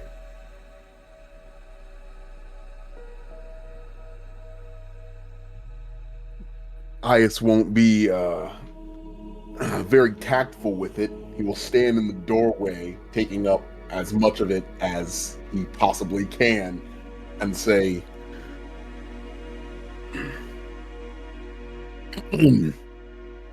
if I may have your attention. He waits for everybody to look at him, and he says, the human is dead. I will immediately turn to Jen and just go, well, aren't you glad you decided to come in here with me? I'll turn back, look at him, and be like, well, I guess that's one way to figure out how the crematorium works. We have Ias telling Kelmir and Jen that the human is dead, with Fruth, the brand new Heralds of Dust recruit, napping in a cold locker. Come back into you guys, doing what you wish. All right. I'll look at Ias and say, well, what happened? We were gone for like a minute. I think your mic is muted, Mr. Roll. I am still here, yes. I wasn't sure if you were chewing on something or talking, so I figured I'd... Sorry about that. No, you're No, good. I'm still here. I'm still here.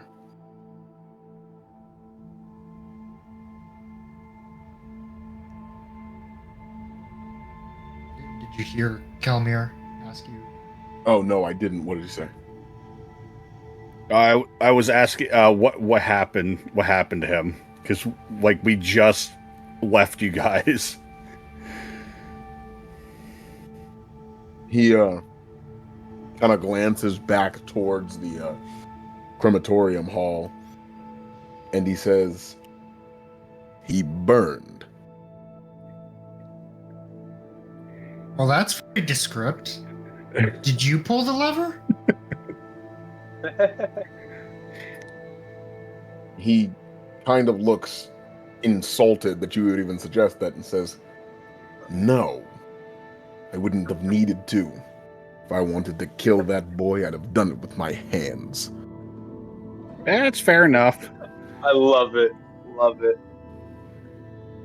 Yaros is gonna walk up to Ias and stand in front of him, and he's just gonna do this number, the whole looks up, staring at this 7-foot behemoth in front of him, and just be like, yeah, no, that makes sense. That tracks. Yeah, I believe it. He gestures over towards the crematorium hall and says, "You can see for yourself."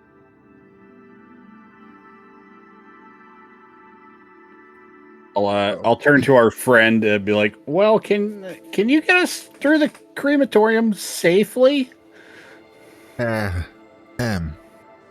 see, since it was my first day, Maurice kind of let me through. I don't know how to work the controls. Okay. You know that zombie guy? Oh, that's Maurice? Yeah, I think that's his name. Nice name. Yeah, if you're going, I'm just gonna... Can you push me back in? Yeah, sure. Have a good nap. Okay, don't tell nobody. You never I saw won't. me. Thank you. Okay, thank you. Good night. Kelmir, right there, where you are. Back in the center. You Right hear... Yep, right there. You hear banging coming from down here. Ooh. All right. I will. You didn't hear it before. You hear it now. I'll come up to the door and yell, "Hey, is anybody in there?" Nerdy, you hear in the darkness around you someone say, "Hey, is anybody in there?" And it sounds familiar.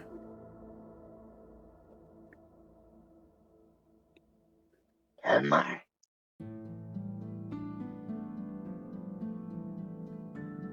You're not a corpse, are you? Where was it? Let me out of here. Well, okay. You sound friendly enough. I'll let you out. No, open the door. So, as you open the door, Ryu, what does he see? Ryu, what does he see?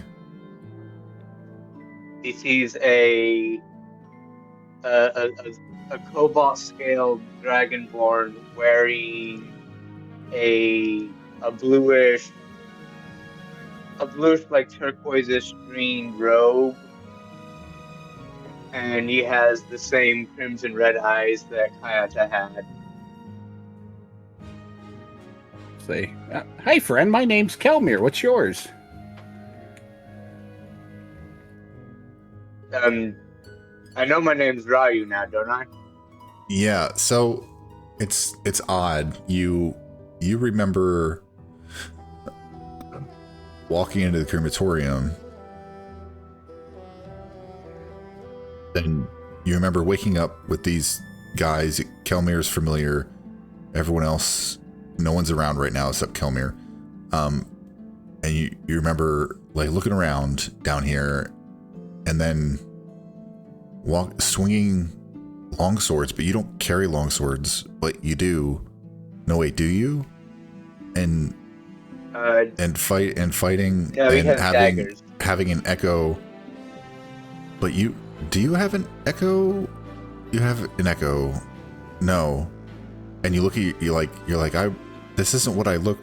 No, this is. Did I always? Yeah, I always look like this. But no. And like Okay. you have this like brain fog about it, but you remember everything up until this point.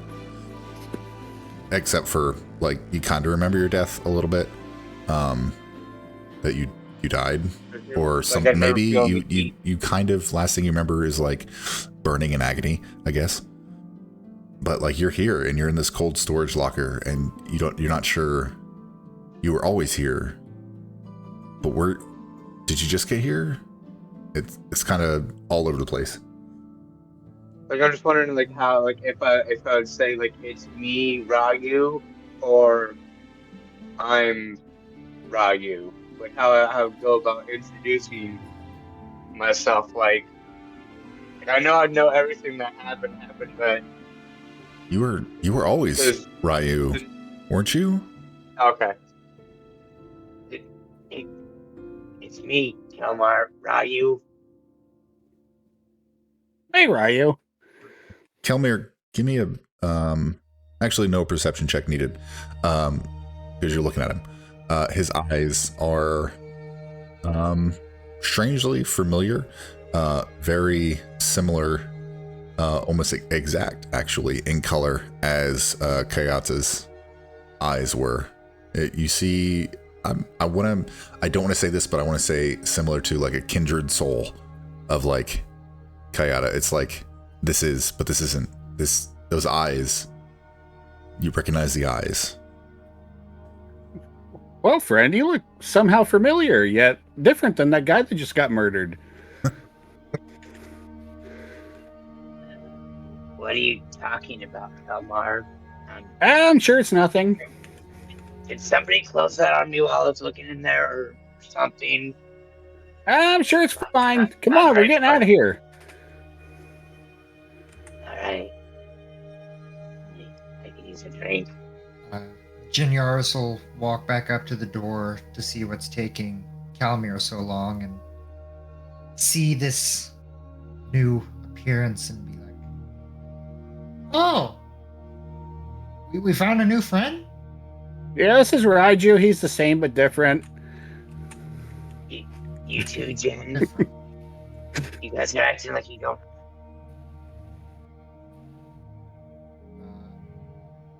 Well, your eyes look similar. As Jenny looks Raiju up and down, Rayu up and down, and Why? yeah, He scratches his head. Whatever, let's just get out of here. Yeah, I'm creeped out enough as it is. It kind of has a little bit of the mannerisms as gotta have, sorta. But yeah, the eyes. And he kind of says, he knows who you are. You don't recognize him particularly, but the eyes are familiar. You can associate with Kayata. It's odd. It's to say the least. But then again, I don't y'all remember were supposed to be zombie's dead. there, though, So right? what? Since I went in there and I saw Yeah. that zombie pull the levers as Ryu, I would know he was there. Yep, you would remember that. Alright, I'm gonna go in. The door's unlocked again, isn't it? Because it went through that cycle. Yeah, yep, it unlocked.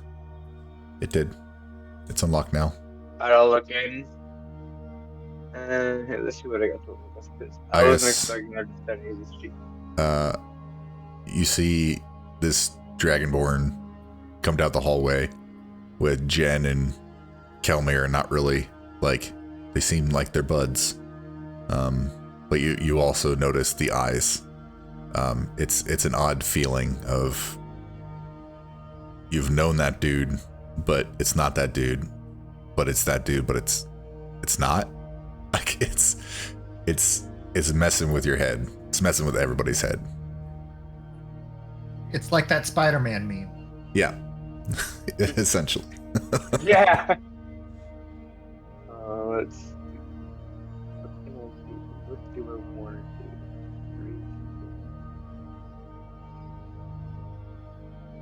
What are we doing? Hey, Raiju, you should totally go down that hallway. Make sure it's safe. Oh, I know it's down there. Thinking of what to do, and he kind of puts his claws on his chin and like scratches it. Well, care to enlighten the rest of us of what's down there? Something pulled a lever. There's another set of levers down there at the other side, and behind them, some shit-eating zombie. Would I be able to see the zombie from here? Yeah, if you look through all the way down, you can just make out like the creature. I mean, it's like 30 feet away. You just make it out, and it's just grates in the door, or like slits, So you can see through, and there's no glass or anything like that, so he can see through the other end, and sound probably carries, you would assume. I'll yell down the hallway. Hey friend, we're new members of the Dusk. Can you let us through, please?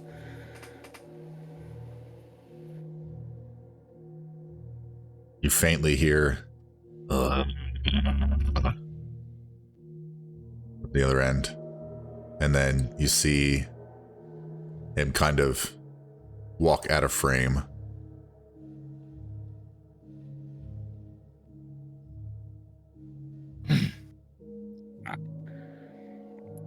So Raiju, like I was saying, you want to go first?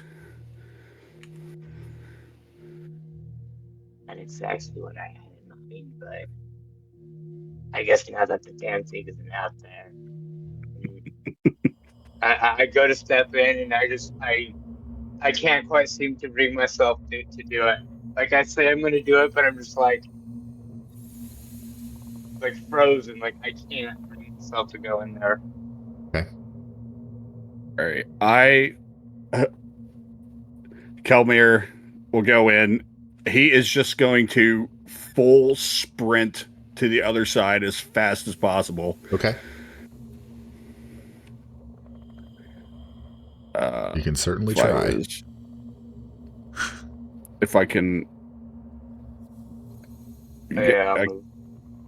I can't go through the doorway. Press Alt and drag. Should be able to move through the doorway.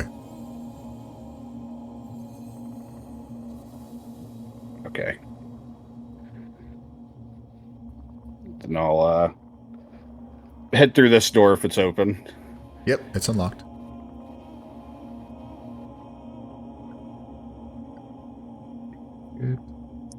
Yeah. And I'll breathe a huge sigh of relief, like, okay, we're good now. And then I'll make my way through there as well. Running, of course. Let's pass a pile of ash on the floor. Yep. That's a bunch of I ash. stepped in myself.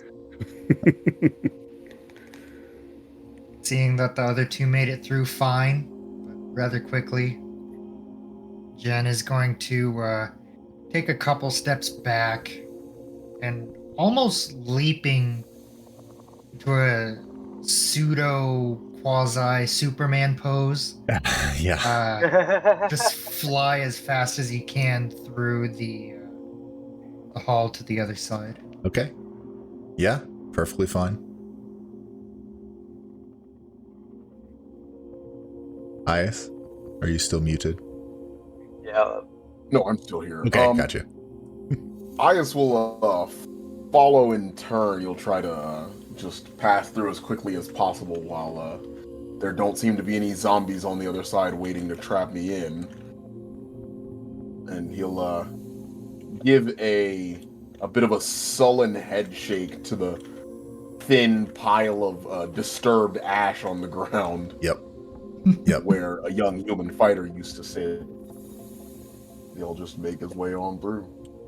As you pass through, passing the pile of ash, give me 1 second. No worries, hang on. Let's see.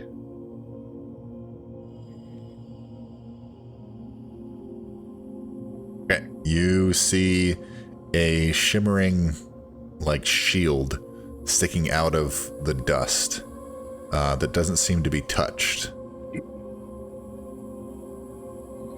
Oh, I may as well get a hold of it. As you reach for this shield, it's odd. Your hand moves toward it, and the shield kind of shimmers and like glitches a little bit, and your hand doesn't find purchase as the shield matrixes out of sight, and your hand just kind of grabs ash. Tries to grab it, and when he misses it, ones is and it O's. still there, or did I just miss it? No, it binary coded out Okay. as you're reaching for it. Yeah. He'll look surprised and He'll shake his head, blink a couple times, and assume that he was just seeing things, and move on through. Okay. Yeah, you all make it through. What I'm gonna do is once I see the zombie, I want to launch a magic missile at it. Okay.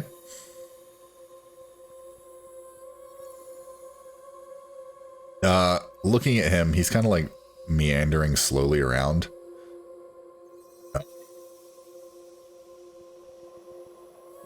Yeah, he takes that. He goes, he kind of gets toppled back slightly. You see that he's wearing like a little name badge that says Maurice, and he just kind of like takes it, and like his head kind of cocks, and he like continues just kind of meandering up and down. Like he's just walking back and forth on the hall. Like he'll shamble toward you guys and like move. Look like He'll move like between you and like shamble slowly. I guess he's not friendly. And As just he's going keep by, I walking. will trip him now. He falls I'll trip over. him as he goes by. There we go. He stumbles and he stands back up and he like, it looks like he's trying to straighten his name tag, but his hands are kind of, zombie. So they like flick his shirt and he like continues. He's just going back and forth. Didn't really, it seems like he had one job and he did his job and he's waiting to do it again. Kelmare will walk up to him and adjust his name tag for him since he couldn't do it. There you are, friend.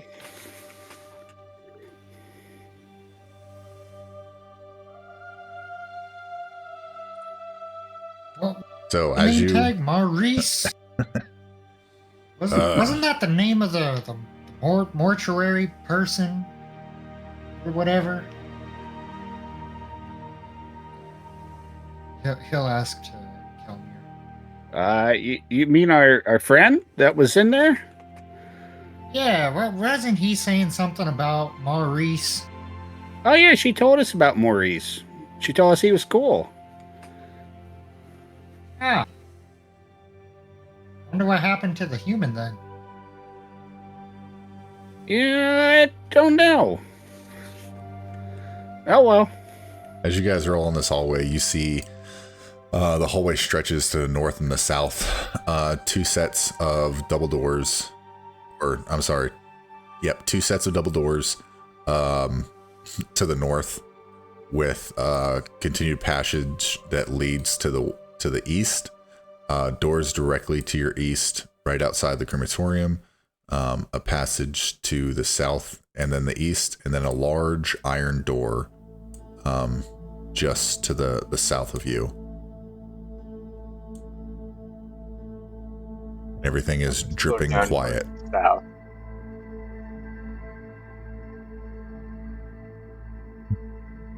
As Rayu, as you start to move south, you hear from behind this door.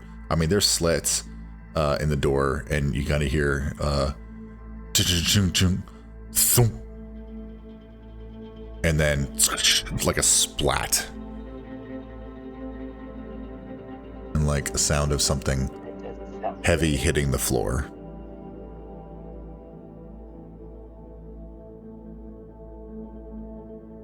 I'll look back up. I start moving towards the part. It sounds like the best way I can describe it is something flopped on the floor, and it didn't sound like whether it's living or not is completely unknown.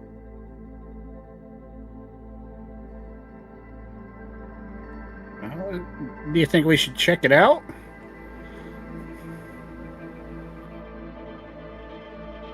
Up to you guys, but I doubt we want to do it alone. Maybe it's another friend.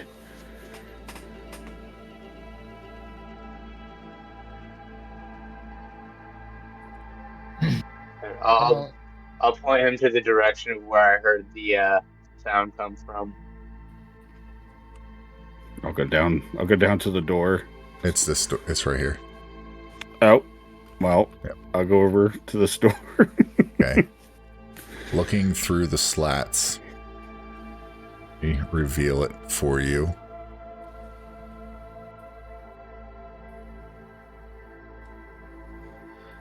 Okay.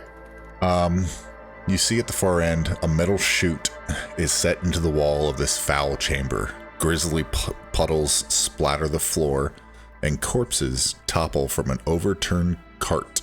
The stench is gag-worthy, and you see at the far end where the chute is, there's, possibly by the sound, you can assume a fresh corpse just dropped in. I'll turn around the part like, I don't think there's any friends in there. Wait, this must be the chute that Mort was talking about. Well, our What he says is correct. This is our ticket out. our friend in the freezer said we could take the chute or take the stairs. Oh, stairs. That sounds a lot better. Yeah, I Second don't. the stairs. I third the stairs. I don't want to go in that room.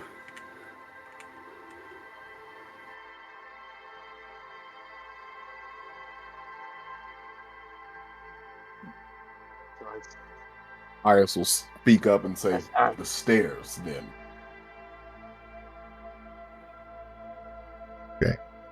I'll just start going this way and checking the other. Actually, no, I want to check in here. Okay. Just opening the door. Yeah. Okay, let me reveal it for you.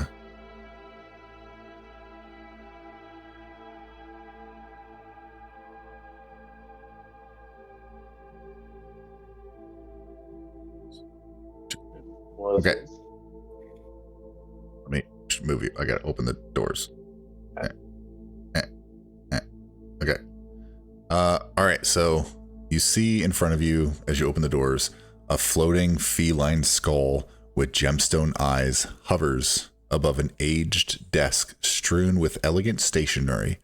Deep in thought, the skull chews a black fountain pen in its ink-stained bony fangs. A sea of crumpled papers is strewn throughout the chamber, and dusty scrolls line pigeonholes along the wall, everywhere that you can see.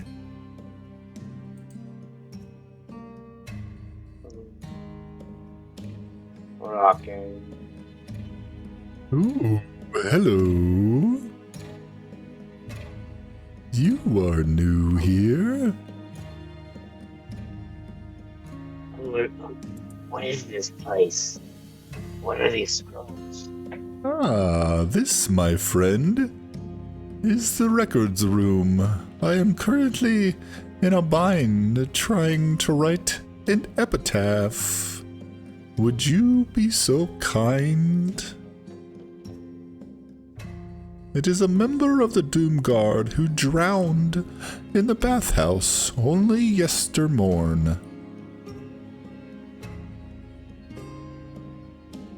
Doesn't sound pleasant at all. Indeed not.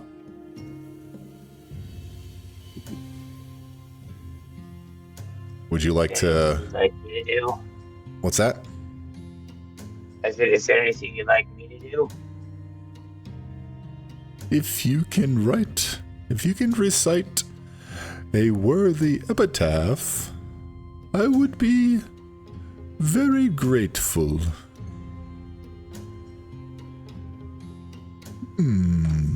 I'll kind of scratch my chin a bit.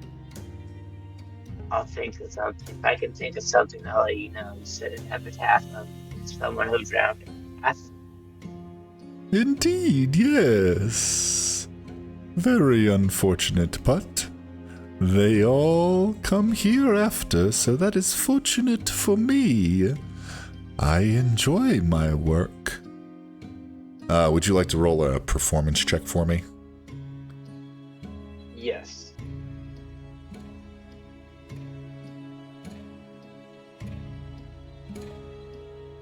Oh.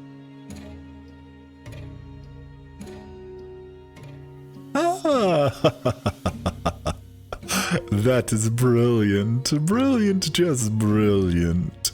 And he begins to scribble with the ink pen in his mouth on paper. It's like, that will do them justice.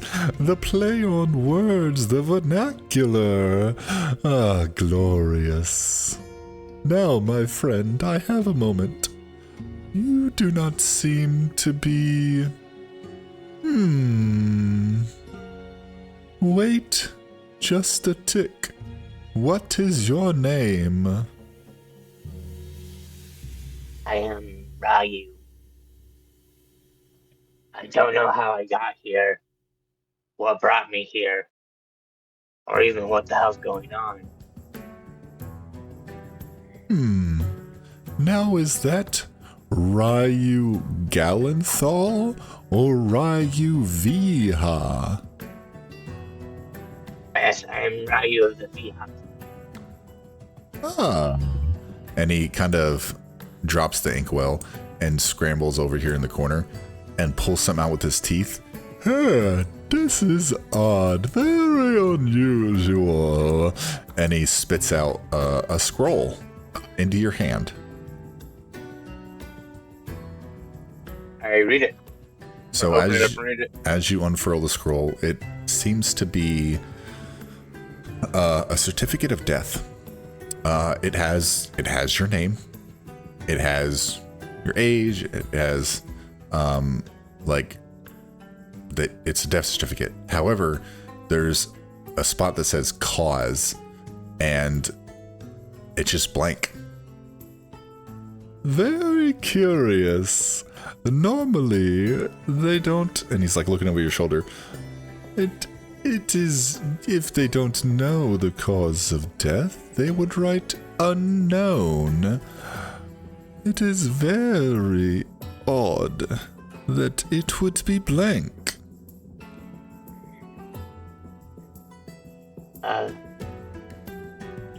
Give me 1 second, one moment, please. I some people who will probably need to talk to you. And I'll slowly back out. And everyone, you really, really, really need to see this. And I'll hold out my death certificate.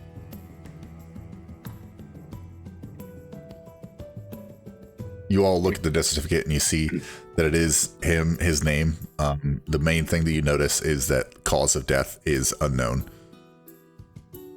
Or not unknown, it's just blank, completely blank. Like, Oh God, Raju, you're a zombie?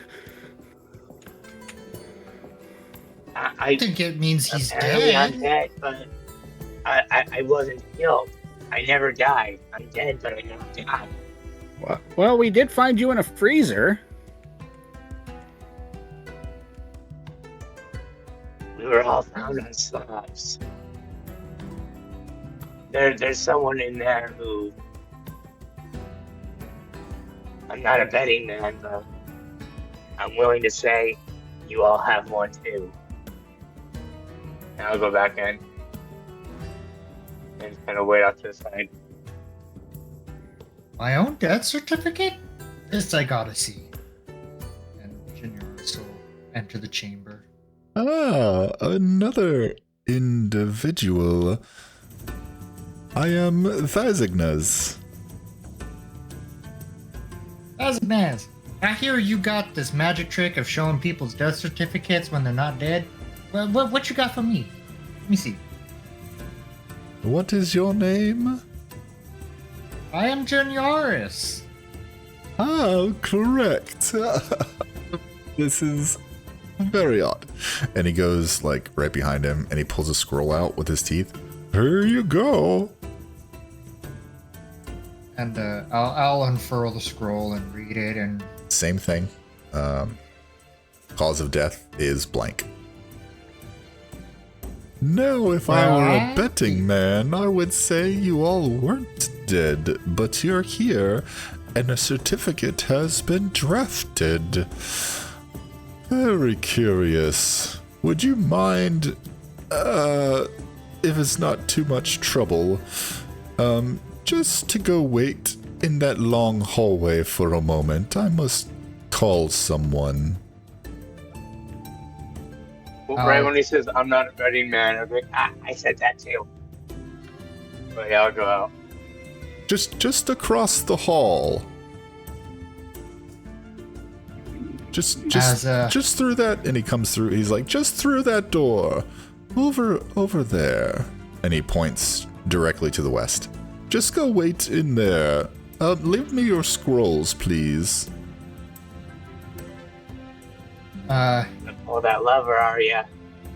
Oh, certainly not. I have no hands. Maurice. Oh, Maurice. Yes, please. Please ensure that. I really don't want to burn again. No, just stay inside, in the hallway. Just stand inside the crematorium for a moment. Jin Yaris will interject and say, Ryu, come here real quick. And kind of motion him over. Maurice! And kind of just mean look this cat and Maurice and be like, well, clearly seeing how we're not dead, can you just point us to the stairs so that we can go talk to the proper authorities to clear this up instead? Well, you see, I'd like to finish my paperwork, but since you assisted in the epitaph, no. But it's around the corner. I have work to do. Actually, if you're hungry, it looks like you're a little wary from scrapes and bruises, since you are not dead. Very unusual. If you were to head just north, the next door on your left, the cook makes the most fabulous food. Our break staff is just amazing. He will make you anything that your heart desires. If you would like to have a bite before you leave, I can't imagine that you got much food on the slabs, I would assume.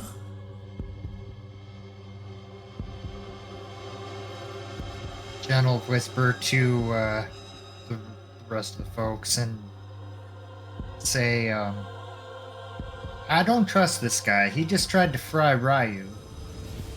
I don't think we go see the cook. I think we might be I'll on the settle menu. for a steak of. I'll settle for a steak above ground. Thank you very much. Look, Kingsley creates the best dinners, but if you like to go starving, be on your way.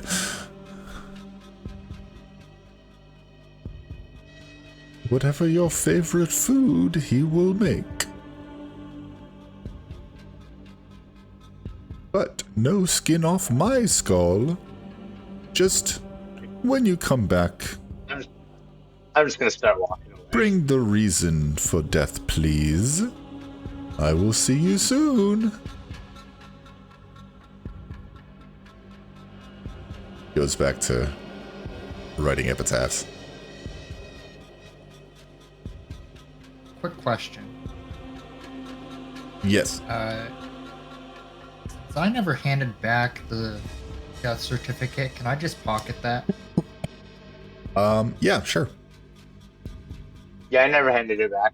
That's fine.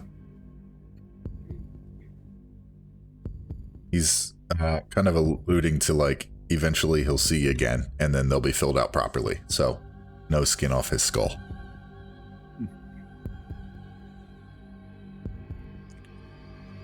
Do all these doors have the little slits on them?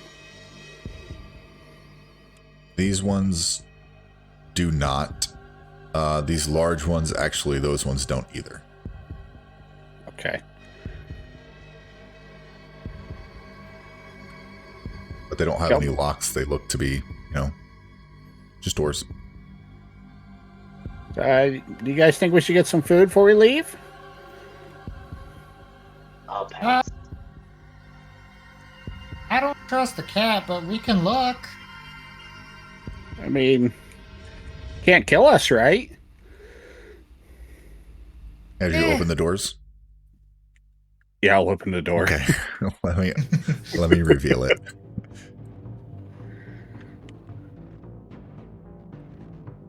So, dining hall. An ornate chandelier hangs over this lavish dining hall. Empty high-back chairs with decorative cushions sit before several covered platters. Can you guys see the ghostly butler? Okay, you can. All right. So a ghostly butler rises from the floor before you, a decanter of ruby red wine in its hand. The spirit speaks in a hollow voice. Dinner is served. Yes. I'll go in. Hey, friend. Hello. As you look, there are a bunch of high back chairs, but there are 4 spots. It's whichever ones you pick, that have covered platters in front of them, and the most delicious smell wafts in your direction from the platters. They're like those nice silver platters with the covers on them. Kind of go around to the side here. Like, is this food as good as they say? Naturally. Cooked by mine own hands. Yes. Something smells good. Yours will just take a seat. Cool. Not gonna wander off alone.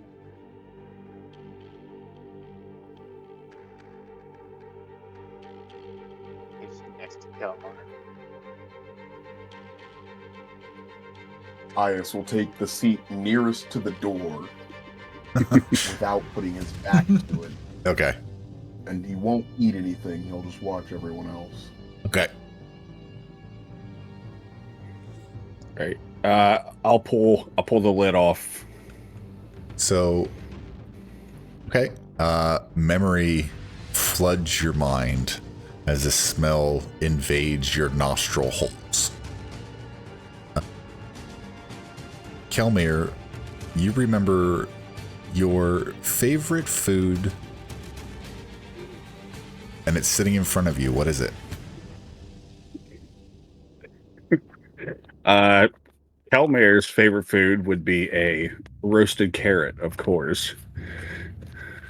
It is the most deliciously roasted carrot you have seen in your entire life. It starts to bring salivation to your glands in your mouth hole.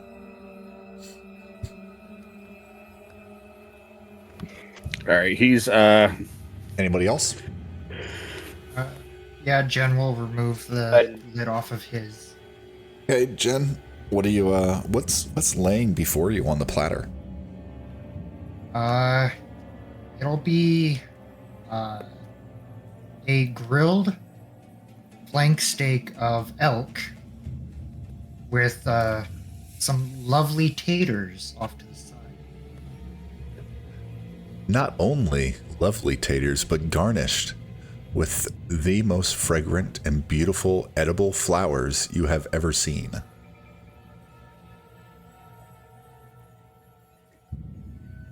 Looking at their foods making Ryu hungry, so he goes ahead and opens his. What's on your platter? Nice steaming succulent chicken pot pie.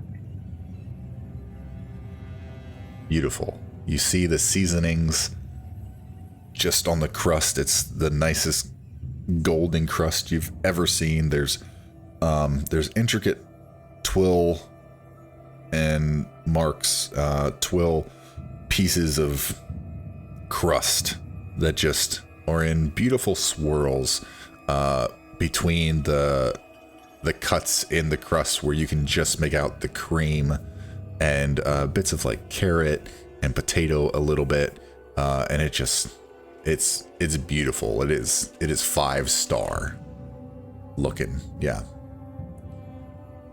Ias, you Damn it, Peter, you're actually making me hungry. would you like to reveal yours, or are you just gonna leave it closed? He would leave it shut. Okay. Cool. Kingsley reiterates, would anyone like a pairing of red wine with their dinner? I want to do an investigation check on the food. Investigation check? See if there's anything. Yeah. See if there's anything funky with it, or if it's just magical food for guests. Okay. Sure.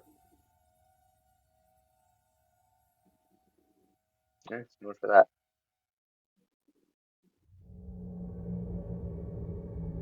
Oh, that's your... Okay. Yeah, I didn't see the roll. Yeah, it looks absolutely delicious. It obviously is magicked in. Kind of. It looks real. It is real. However, like, obviously with it being a memory of your favorite food, there had to be some kind of magic involved. But it smells delicious. It looks delicious. 1+1 man. You know. I'll say, I don't very much care for wine, but would you by chance have a nice mead? Yes. And he floats back down through the floor, and a few seconds later he pulls up a decanter of elderberry mead.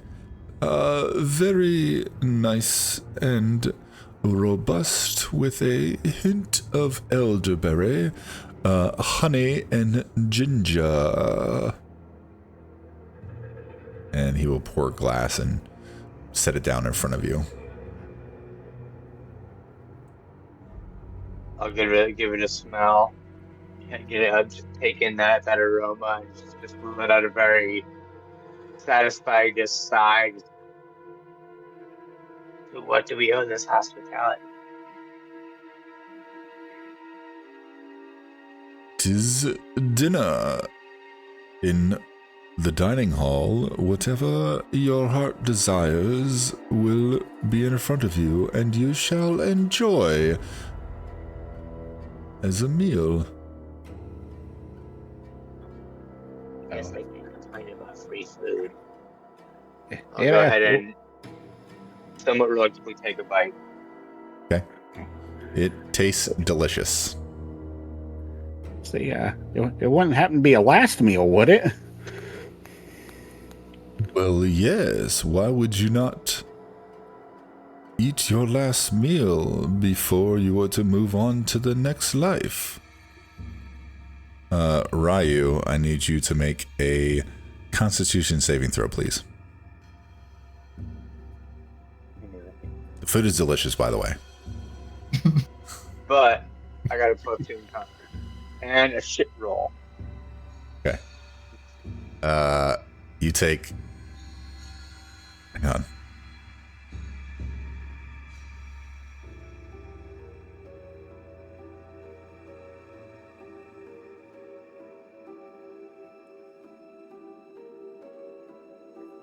You take 25 points of poison damage.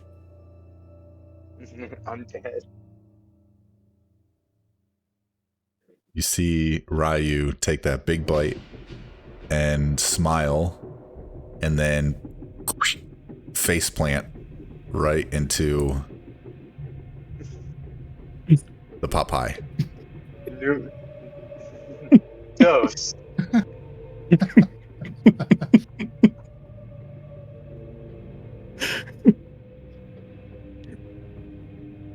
Am I gonna just cycle through all my characters in this first session?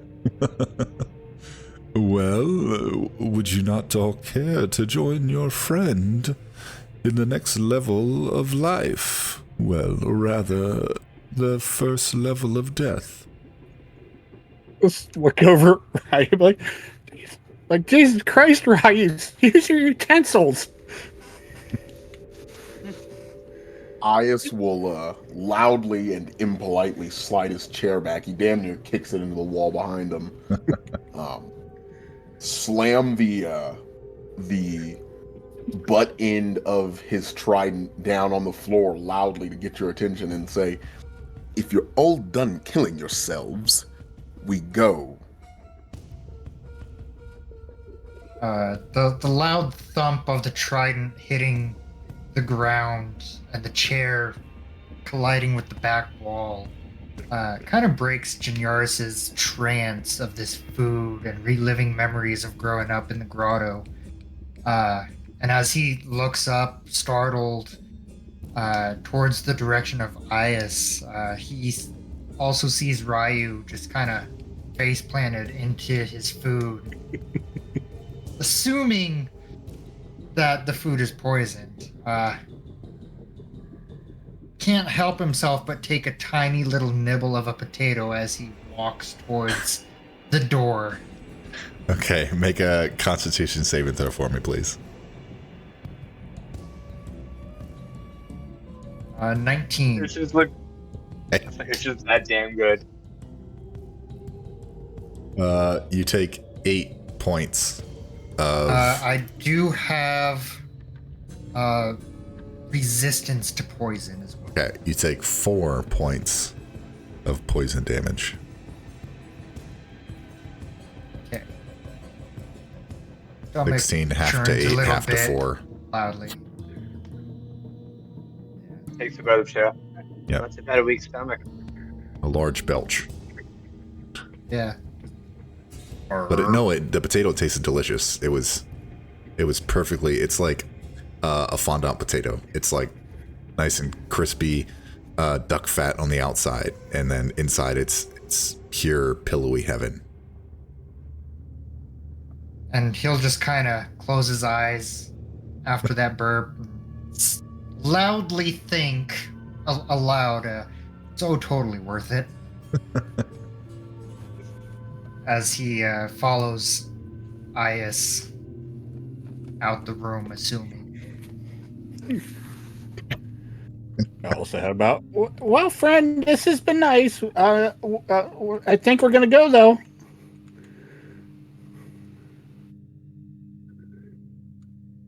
Bye. Please come back if you want to finish the transition.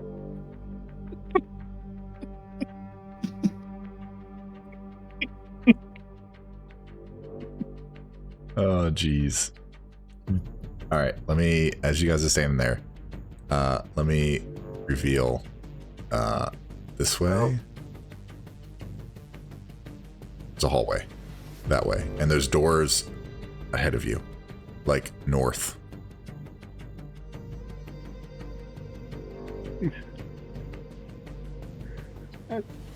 Jen, do you want to look through these doors?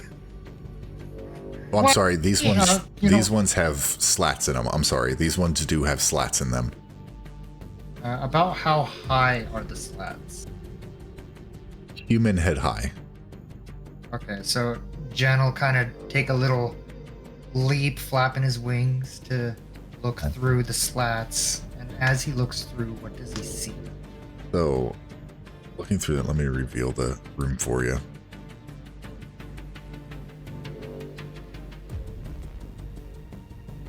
Okay. All right, looking in, you see that snow blankets this quiet indoor grove of icy brambles. Carcasses, worn by time, lie partially buried in the sleet and ice. A skeletal, black-barked tree looms over this gloomy orchard. Its branches bear a single fruit. We'll relay that information Here. to. You also see 3 you couldn't recall before, but throw me a history check. History. Yes. Yes. 7. You see 3 creatures kind of roaming in the room. However, their names don't really, the type of creature really doesn't find purchase in your memory. But the way they're moving, they're just kind of, how would you, kind of like how Maurice is, right? He had a job to do. He just kind of walked around until he had to do his job. These are kind of doing similarly the same thing here and there. They're kind of like shifting the snow over, like, to unearth a branch or unearth, you know what I mean? Just kind of like brushing off a little bit of snow on a branch or like covering a little bit of a corpse. And just kind of, I guess you could sense like tidy-ish as well as it could be. Being that I'm a druid, man of nature, would I recognize what this fruit on the tree is? Give me a nature check. No. Hey, it looks like an apple, my guy. So Definitely looks like an apple. I'll turn to the group and be like, yeah, I see a dead apple tree with a pretty ripe apple in there. Other creatures, I don't remember what they're called, but just some creatures. I'm okay. Oh, and it's snowing in there too. Well, I do like the snow, but it sounds horrible in there. The cat said the stairs are right around the corner. Shall we continue? I don't think we should go in there. Let's shall.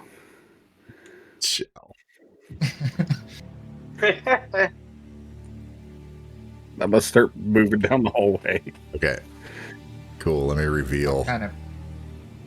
I'll peek around for you. the corner. Yep.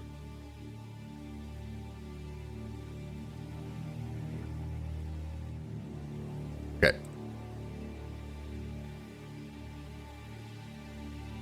You see stairs leading up in the north. It's my clicker up here. Made of like hard bone and a mixture of like bone and like concrete that kind of lead up somewhere. And then at the bottom end, you see there's an iron gate that looks rusted and, you know, just there. The stairs. Shall we ascend to not this hill? Yeah, I kind of want to get out of here. Yeah, you all take the stairs. What say you? What say you, Ias? I say we leave before any more of you die. Well, we haven't died yet. Fair enough. We only lost the human at the Dragonborn, so yeah, let's go. Let's go. He's just one room over from his other body.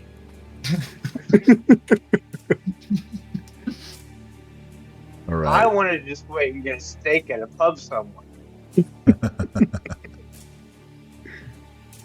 All right. As you guys exit, I'm actually finding the death to be hysterical and enjoyable. Yeah, give me 1 second. I did not grab your tokens.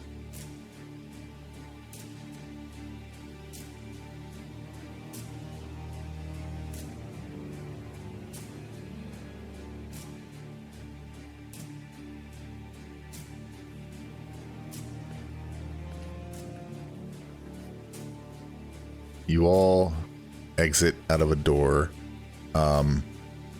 You emerge from the mortuary into a dilapidated city square. Stacks of jumbled tenements, grimy hodgepodges of lopsided architecture joined by rickety bridges, loom over the persistent low-hanging fog.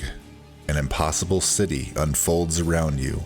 Bladed buildings rise on all sides, the urban sprawl spreading along the inside of a gigantic torus.